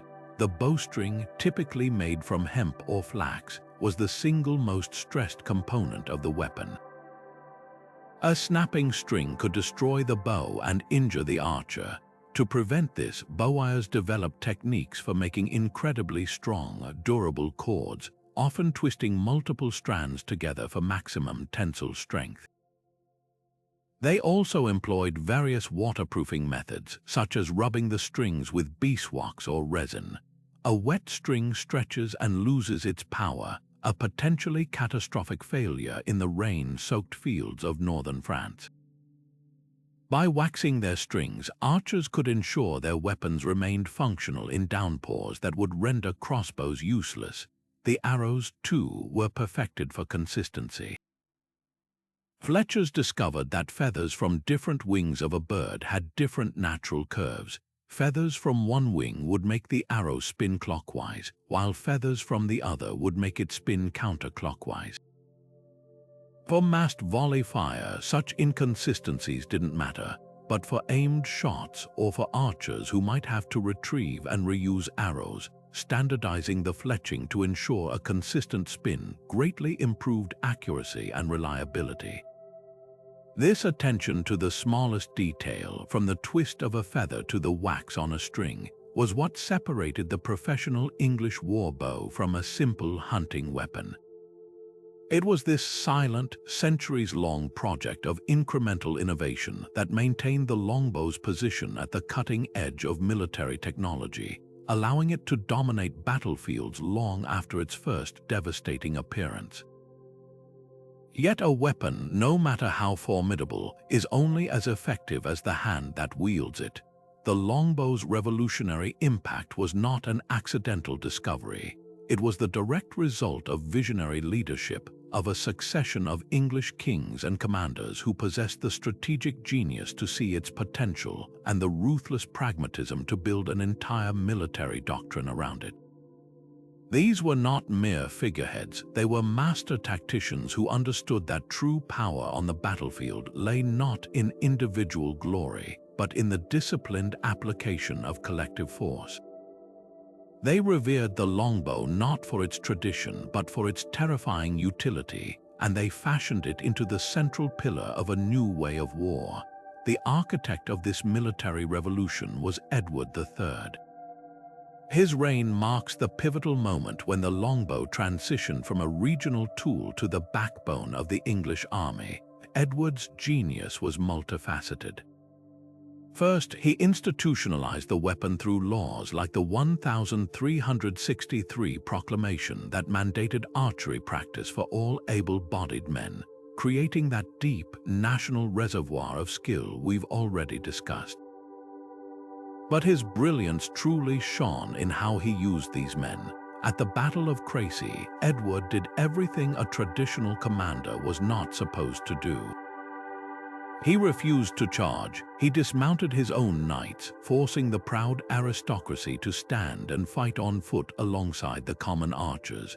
This was a shocking, almost heretical act that subverted the entire chivalric code, but it was a calculated masterstroke.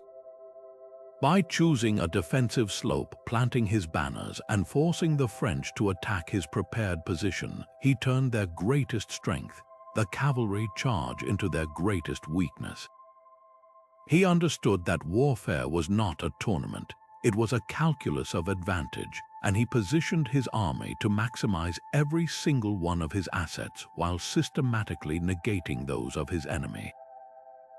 His calm, commanding presence on the field, refusing to send reinforcements to his son, the Black Prince, to teach him self-reliance, exemplifies the cool, calculating mind of a commander who was always thinking several moves ahead. Edward's lessons were learned and perfected by his son, Edward the Black Prince. If the father was the strategist, the son was the brilliant battlefield technician. The prince's campaign, culminating in the Battle of Poitiers, is a case study in audacious generalship. Deep inside enemy territory, outnumbered and exhausted, he was the embodiment of the aggressive defense.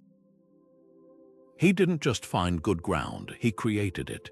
Using the natural hedgerows, vineyards, and a marsh, he engineered a killing zone of such confined complexity that the massive French army could not bring its numbers to bear. His leadership was hands-on and inspiring. Though suffering from illness, he donned his armor and moved among his men, sharing their hardship and strengthening their resolve. At the critical moment in the battle, it was his decision to launch a small, daring cavalry counterattack from the rear that shattered the French formation and turned a hard-fought defense into a stunning, war-winning victory. The Black Prince demonstrated that the English system was not a static wall of arrows. It was a flexible, responsive instrument that could seize the initiative and strike a decisive blow when the enemy was at its most vulnerable. The apotheosis of this tactical tradition came with Henry V. His famous victory at Agincourt stands as the ultimate expression of longbow dominance, a battle where meticulous preparation met inspirational leadership under the most desperate circumstances. Henry's army was starving, sick, and desperately outnumbered, yet his response was not panic but precision. He personally oversaw the selection of the battlefield, recognizing the defensive potential of the narrow gap between two woods. He enforced an iron discipline, imposing silence on the army the night before to maintain order and focus. His pre-battle speech, immortalized by Shakespeare, captures his ability to forge a shared identity and burning purpose among his diverse army of nobles, yeomen, and criminals. On the day, his deployment was flawless, the men at arms forming a thin but unbreakable line, the archers on the flanks with their sharpened stakes, creating a fortress of men and wood. Henry fought on foot in the front line, his crown visible atop his helmet, sharing the immense danger and the grinding work of the melee. He was not a distant king directing from a hill, he was a captain in the ranks, and his personal courage solidified the discipline of his entire army, ensuring they held their formation against the terrifying press of the French advance. Under his command, the system achieved its most perfect and devastating form. What united these commanders was a common philosophy that transcended their individual personalities. They all shared a profound respect for the common archer, recognizing him as the key to victory. They prioritized logistics and preparation, understanding that an army without arrows was an army without a purpose. They were masters of psychology, both in breaking the enemy's morale with the arrow storm and in building an unshakable esprit de corps within their own multinational forces. Most importantly, they were innovators who were willing to defy centuries of military tradition. They rejected the egotistical, glory-seeking charge of the knight in favor of the anonymous, collective power of the volley. They were the first great masters of asymmetric warfare, and their legacy was not just a series of incredible victories, but a permanent transformation in the art of war itself, proving that the greatest weapon any commander can possess is a mind open to change.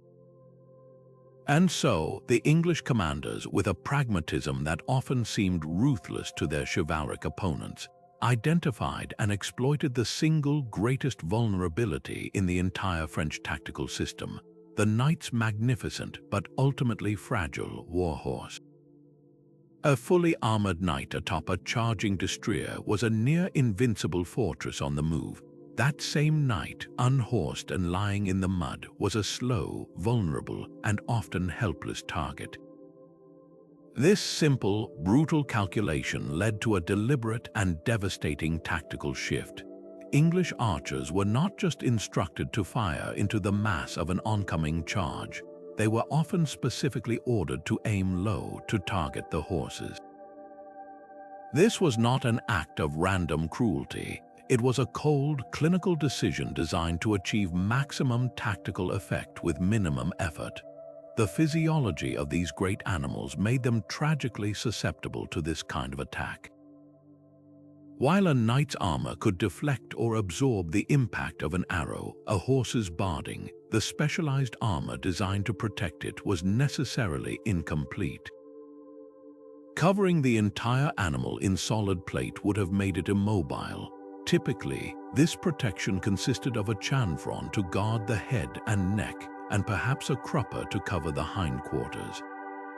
But the chest, flanks, and legs were often left exposed or covered only by lighter, decorative cloth trappings that offered no real defense. An arrow striking a horse's unprotected chest or flank could drive deep into its lungs, heart, or major arteries, causing almost instantaneous catastrophic trauma. Even a non-fatal wound could be completely debilitating. A horse is a creature of immense power but also of profound sensitivity. A single arrow embedded in its muscle could trigger a frenzy of pain and terror, making the animal utterly uncontrollable. The effect of this targeted barrage on the cohesion of a cavalry charge was immediate and multiplicative. A knightly charge relied on maintaining a tight, thunderous wall of momentum. But as the first arrows found their marks, this unity dissolved into chaos.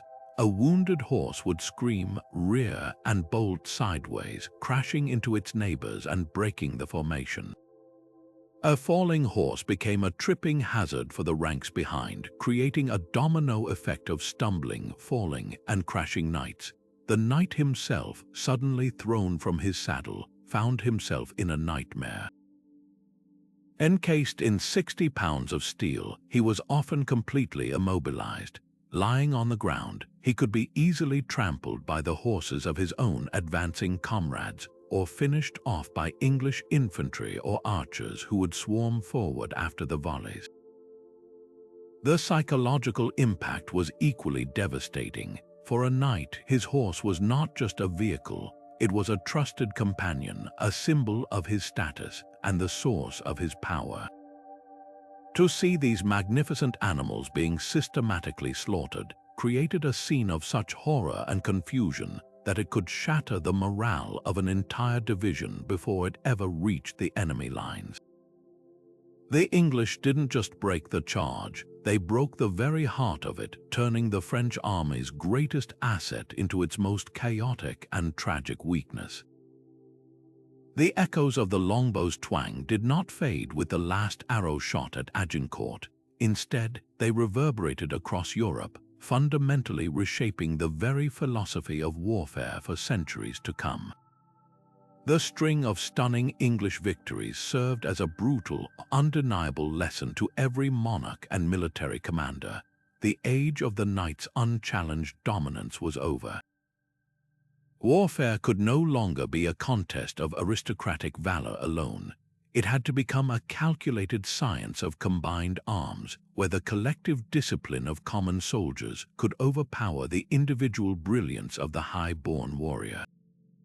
This profound shift in thinking triggered a cascade of military innovations, from the battlefield to the blacksmith's forge, as nations scrambled to adapt to this new reality or risk being rendered obsolete. One of the most immediate and visible consequences was the dramatic rise in the status and use of professional infantry. The sight of thousands of well-drilled English yeomen deciding the fate of kingdoms forced a re-evaluation of the common soldier. Armies across the continent began to place a new emphasis on recruiting, training, and retaining standing forces of foot soldiers who could wield polearms, form defensive formations, and provide a steady anchor for battle lines. The Swiss, for example, would soon become famed for their formidable pike squares, a direct parallel to the English reliance on disciplined commoners. This shift was as much social as it was military.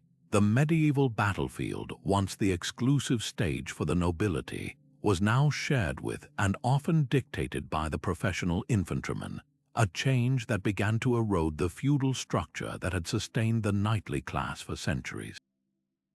This new respect for infantry was matched by a surge in the development and deployment of all forms of missile troops.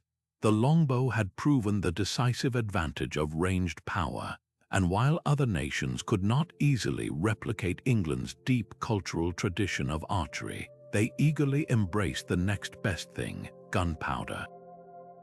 The psychological impact of the longbow's arrow storm created a ready acceptance for the deafening, smoke-filled barrage of early hand cannons and arquebuses.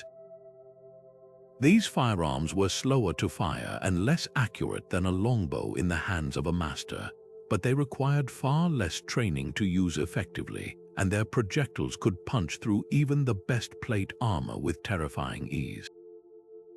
The longbow, in a twist of fate, had essentially paved the way for its own eventual replacement by making massed projectile warfare the new standard for European armies. Naturally, the armorer's craft was also revolutionized in response. The sight of bodkin points piercing breastplates sent a shockwave through the armorers of Milan and Augsburg, the great centers of armor production. The result was an arms race that produced some of the most sophisticated personal protection ever made. Plate armor became thicker in key areas, particularly the breastplate and helmet, and was sculpted with more pronounced curves and angles specifically designed to deflect arrows and bolts away from the wearer. This new style, known as Gothic plate armor, featured fluting and rippling that not only added structural strength, but also created surfaces that would cause an incoming arrow to glance off harmlessly. The development of proofing, test firing a weapon at a piece of armor to certify its resistance, became a standard practice, giving knights confidence at a greatly increased cost that their new suit could withstand the threats of the modern battlefield. Perhaps the most significant long-term change was the wholesale adoption of the English combined arms approach. The French, after decades of catastrophic defeats, finally learned to stop launching futile frontal assaults. By the end of the Hundred Years' War, under commanders like Joan of Arc and Arthur de Riquimont, French armies began to successfully mimic their enemies. They made much greater use of their own cannon and crossbowmen to soften English positions, and crucially, their knights increasingly agreed to fight on foot alongside the infantry, presenting a disciplined, armored wall that was far less vulnerable to arrows. This evolution culminated in their victory at the Battle of Patay in 1429, where they denied the English the time to set up their defensive formations and won through rapid maneuver. Patay proved that the longbow was not an invincible weapon, but a system that relied on careful preparation. When that preparation was disrupted, it could be beaten. The lesson for all of Europe was clear. The future of warfare lay not in a single dominant unit, but in the flexible, integrated cooperation of cavalry, infantry, and ranged troops, all working in concert under a unified command. The longbow had not just won battles, it had taught the world how to think about war in an entirely new way. Of course, the longbow's legend has grown over the centuries, often wrapped in layers of myth that can obscure its true historical reality. We've all heard the stories, tales of arrows flying hundreds of yards to punch clean through a knight's breastplate as if it were paper, or of archers so accurate they could pick off individual commanders from across the battlefield. While the longbow was indeed a revolutionary weapon, understanding its actual capabilities requires us to separate Hollywood fantasy from documented fact, and in doing so, we actually uncover a story that's far more fascinating and tactically sophisticated. One of the most persistent and dramatic myths is the idea that an English longbow could easily slice through plate armor at extreme distances. This image is cinematically powerful but historically misleading. Modern experimental archaeology, using precisely reconstructed war bows with draw weights of 150 pounds and period-accurate armor, has given us a much clearer picture. The reality is that range and angle were everything. At a long distance of 200 yards or more, a bodkin point arrow would likely strike a well-made steel breastplate and either shatter, deflect with a spectacular spark, or at best leave a deep dent.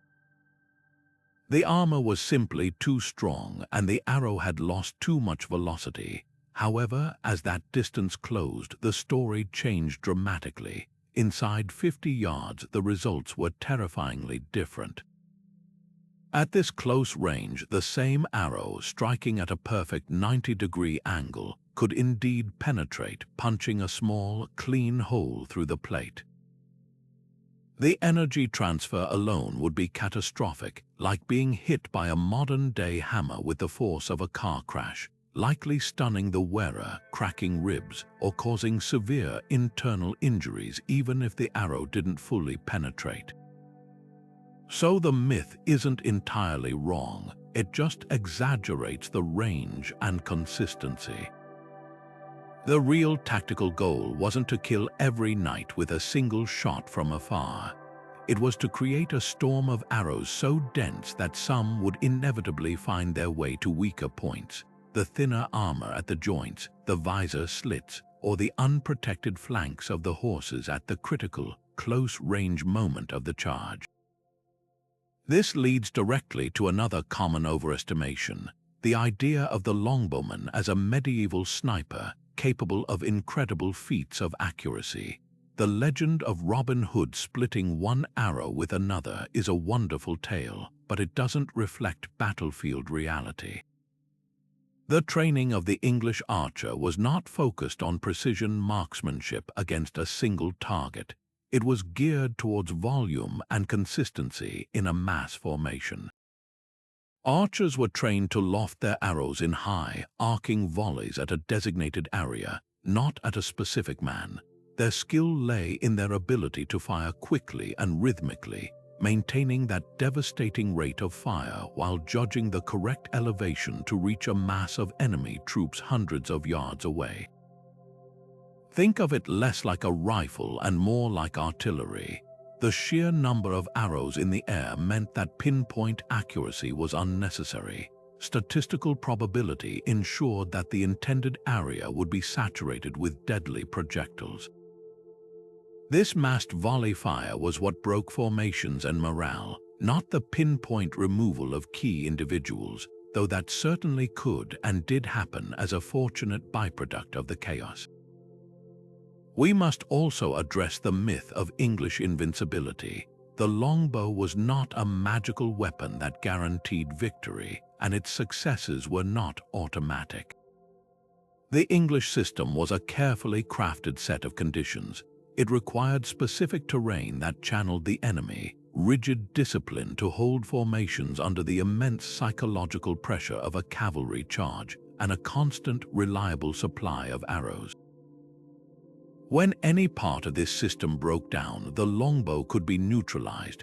The Battle of Patay in 1429 serves as the perfect counterexample. There, the French vanguard managed to surprise the English archers before they could deploy their protective stakes and establish their defensive line. Without their prepared position, the archers were overrun by French cavalry in a furious melee and were utterly routed. Patay proves that the longbow was not an unstoppable force. It was the heart of a system, and that system had vulnerabilities that a clever and adaptive enemy could exploit.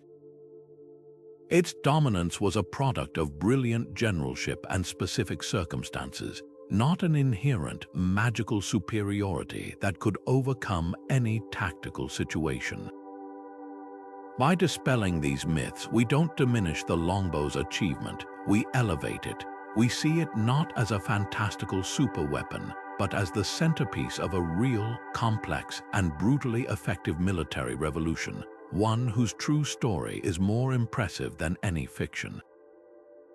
Long after the last arrow had been loosed on the fields of France, the longbow's grip on the English imagination only tightened, transforming from a weapon of war into an enduring symbol of national character. Its story was too powerful, too resonant, to be forgotten with the advent of gunpowder. Instead, it was woven into the very fabric of English folklore and identity, a timeless emblem of the underdog triumphing through skill, determination, and a touch of rebellious spirit. This cultural journey began not in the halls of power, but in the songs and stories of the common people, where the longbow found its most lasting home. The most famous vessel for this legacy is without a doubt the legendary Robin Hood. While the origins of the outlaw hero are murky and ancient, his image became permanently fused with the longbow in the ballads and tales of the late medieval period. Here was a figure who embodied the weapon's social revolution, a nobleman unjustly dispossessed, living in the wilds of Sherwood Forest, whose mastery of the longbow allowed him to humble the corrupt and powerful, from the Sheriff of Nottingham to Prince John himself. Robin Hood was not a knight, he was a yeoman, and his incredible feats of archery, splitting his opponent's arrow in a tournament, hunting the king's deer, celebrated the skill of the common man. His band of merry men were a reflection of the English archer corps itself, a disciplined, loyal band of brothers from all walks of life, united by a shared code and a common purpose. The legend perfectly captured the longbow's dual symbolism. It was a tool of justice and a great equalizer, capable of rectifying social wrongs and proving that true worth was found not in birthright, but in ability and courage.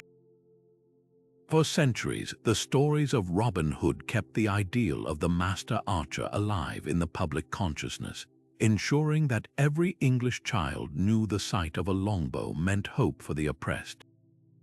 This folkloric celebration was matched by a more official, state-sponsored veneration. The memory of Crécy, Poitiers, and Agincourt became foundational stones in the architecture of English national pride. These were not just military victories, they were narratives of defiance of a small, determined island nation standing firm against the continental superpower of its age. Tudor monarchs, particularly the charismatic Henry VIII, actively cultivated this history to bolster their own legitimacy and martial spirit. The laws mandating archery practice remained on the books long after they were militarily relevant, not for defense, but to promote a national culture of martial readiness and masculine virtue.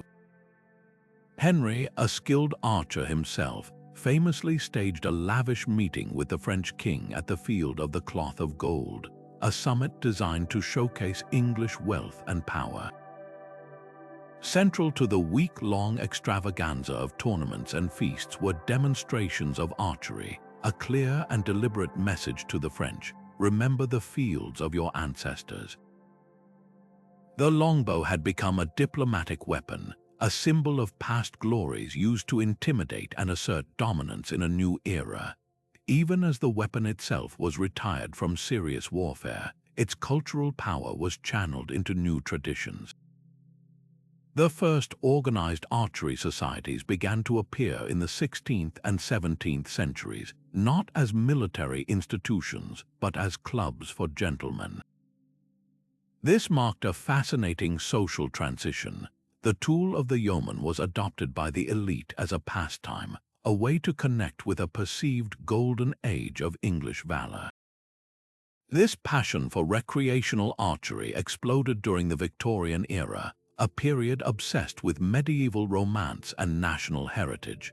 The Longbow Society was founded, and archery became a fashionable pursuit for both men and women, famously depicted in paintings of the time showing elegantly dressed ladies drawing bows in country estates. This Victorian revival was deeply nostalgic, a romantic looking back to a simpler, more chivalric past. It coincided with a renewed literary interest in the Middle Ages, from Sir Walter Scott's Ivanhoe to Tennyson's poems, all of which featured the Longbowman as a stalwart, heroic figure. The weapon was now fully sanitized of its brutal, battlefield origins and polished into a wholesome symbol of pastoral Englishness, fair play, and historical continuity. In the modern day, the longbow's legacy is a living one, sustained by a vibrant community of historians, reenactors, and traditional archers. Societies on both sides of the Atlantic keep the craft of bowyery and the skill of shooting alive, not as a hobby, but as a form of homage. Major historical anniversaries, like the 600th anniversary of the Battle of Agincourt in 2015, saw ceremonies at Westminster Abbey and events across the world, demonstrating how deeply these victories are still felt in the national story. The longbow remains a potent symbol in British military culture. The emblem of the Royal Artillery, for instance, still incorporates a pair of crossed cannons over a crown with a bow and arrows, a direct nod to the longbowmen who were the original artillery. This enduring presence speaks to a fundamental truth. The longbow represents more than just a military tactic. It symbolizes a moment in time when England defined itself against a powerful foe through innovation, collective discipline, and the unwavering strength of its common people. It is a story of resilience that continues to resonate, a reminder that sometimes the most powerful force on earth is not brute strength, but a simple piece of wood, a string, and the determined spirit of those who dare to use it. But how do we move beyond the written accounts and truly understand the power and the experience of the English longbow? The answer lies not in dusty manuscripts, but in the hands of modern-day archers and the field of experimental archaeology. Today, a dedicated community of historians, craftsmen, and enthusiasts is using painstakingly recreated replica weapons to test the old stories, to separate fact from folklore, and to physically reconnect with this pivotal piece of military history. This isn't just a hobby, it's a rigorous, hands-on form of historical research that brings the theoretical into the tangible, letting us feel the strain and witness the impact for ourselves. The process begins with the bowyers, the modern masters who have dedicated their lives to rediscovering the lost art of crafting the English war bow. Using the same materials premium you would imported from Europe and traditional tools, they follow the clues left behind. Their most valuable reference isn't a manual, but the actual weapons recovered from the wreck of the Mary Rose, King Henry VIII's warship that sank in 1545. These waterlogged relics, preserved in the silt of the Solent, provide an unparalleled treasure trove of data. By studying their dimensions, tiller, and wood grain, modern bowyers can reverse engineer the exact specifications of a 16th century bow. The result is a weapon that is historically accurate, from the thickness of the limbs to the type of horn nocks fitted on the ends. Drawing one of these replicas is a humbling experience for any modern archer. The 150 to 180-pound draw weight requires not just arm strength, but a full body commitment, engaging the back, shoulders, and core in a way that no modern sport bow ever could. With these authentic replicas in hand, researchers can then conduct controlled tests to answer long-standing historical questions. High-speed cameras capture arrows in flight, measuring their velocity and analyzing their stability. Ballistic gelatin and carefully crafted replica armor breastplates made to period specifications are used as targets to study penetration. These tests have provided crucial, data-driven insights. They've confirmed that at very close ranges, a bodkin point shot from a heavy warbow can indeed punch through plate armor, but that at longer distances, the armor usually holds, though the concussive force of the impact would still be debilitating. They've verified the effective range, the flat trajectory, and the shocking stopping power of the arrow. This isn't guesswork anymore. It's science, providing concrete evidence that validates the chronicler's accounts of the longbow's battlefield dominance. Perhaps the most powerful way this history is brought to life is through large-scale historical reenactments.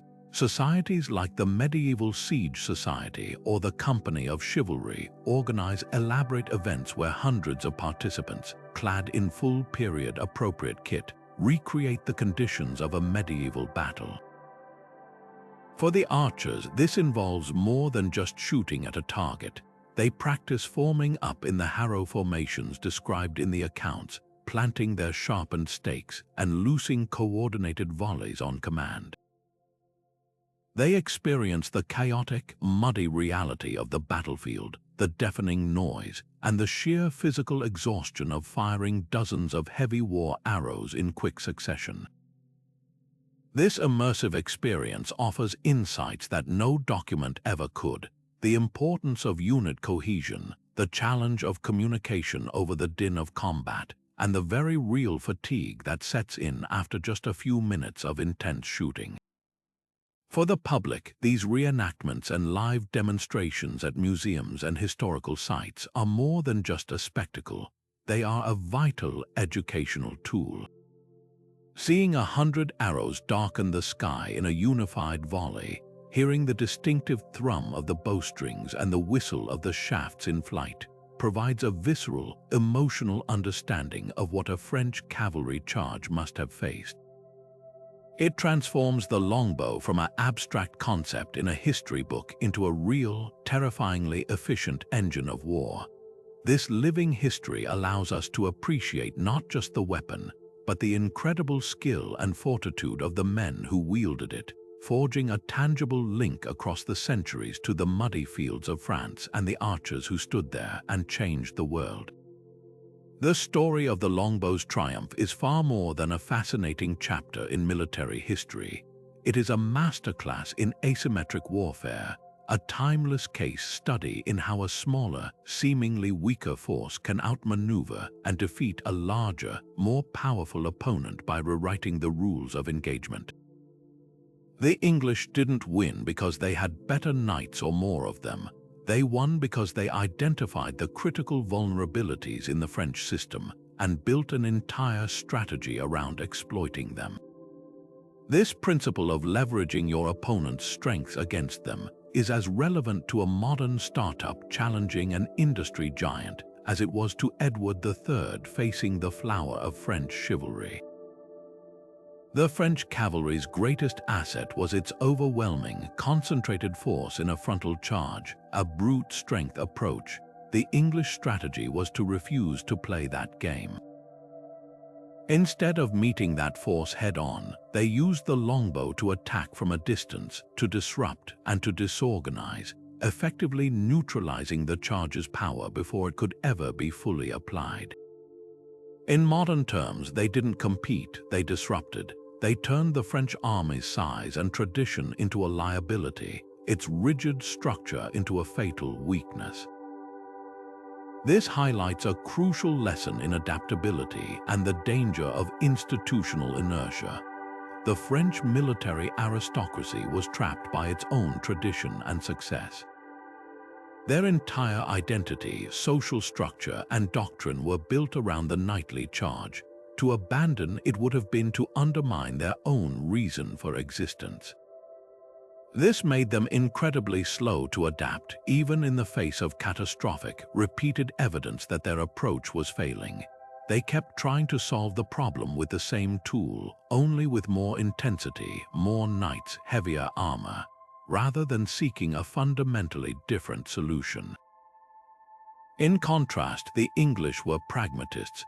They were willing to jettison centuries of chivalric convention, to dismount their own nobles and have them fight on foot alongside commoners because it worked. This flexibility, this willingness to challenge orthodoxy and embrace what is effective rather than what is prestigious, is a powerful lesson for any organization today.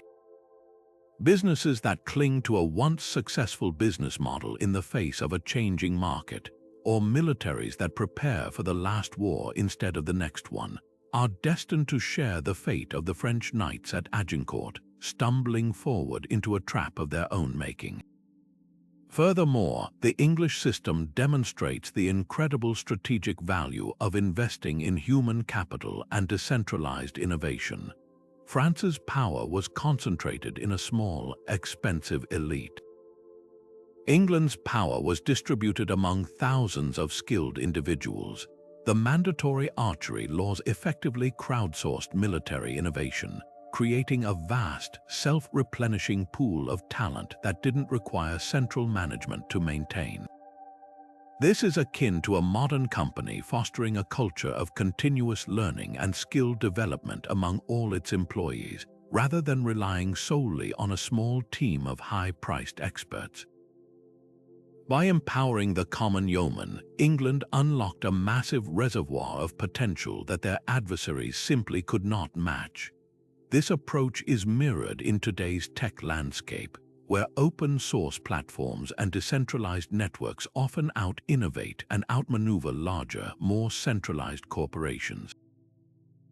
The lesson is clear: sustainable advantage often comes not from hoarding resources, but from cultivating a broad base of skill, initiative, and adaptability across your entire organization, turning your entire population or workforce into a strategic asset.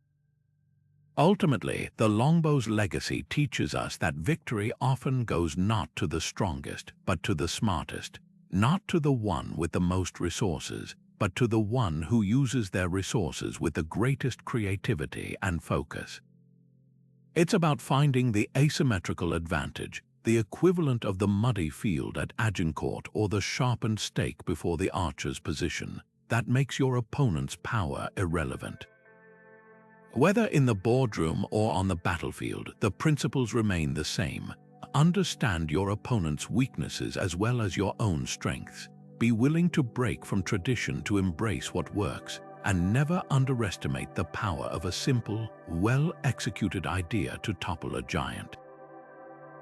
The English Longbowmen didn't just change the course of a war, they provided an eternal blueprint for how to overcome overwhelming odds through insight, innovation, and the courage to do things differently. So the next time you face a daunting challenge, a seemingly insurmountable obstacle, remember the lesson of the English Longbowmen: look for the high ground they would have sought. Consider how you can use your unique skills to create a defensive advantage, to force a larger opponent to fight on your terms. Think about the power of disciplined, relentless effort, the strategic value of launching not one perfect shot, but a continuous volley of well-aimed actions that can disrupt and disorient your competition. Most importantly, remember that the greatest advantage often lies not in matching strength with strength, but in changing the very nature of the game. It's about insight over inertia, flexibility over tradition, and the collective power of a well-trained team over the solitary charge of a single champion. History is not just a record of what happened. It is a library of strategies, a catalogue of human ingenuity waiting to be read. We hope this journey to the muddy fields of medieval France has given you a new perspective on power, innovation, and the enduring truth that the future belongs not to the strongest, but to the most adaptable. If you enjoyed this tactical breakdown, be sure to let us know in the comments and subscribe for more deep dives into the stories that shaped our world. Thanks for watching.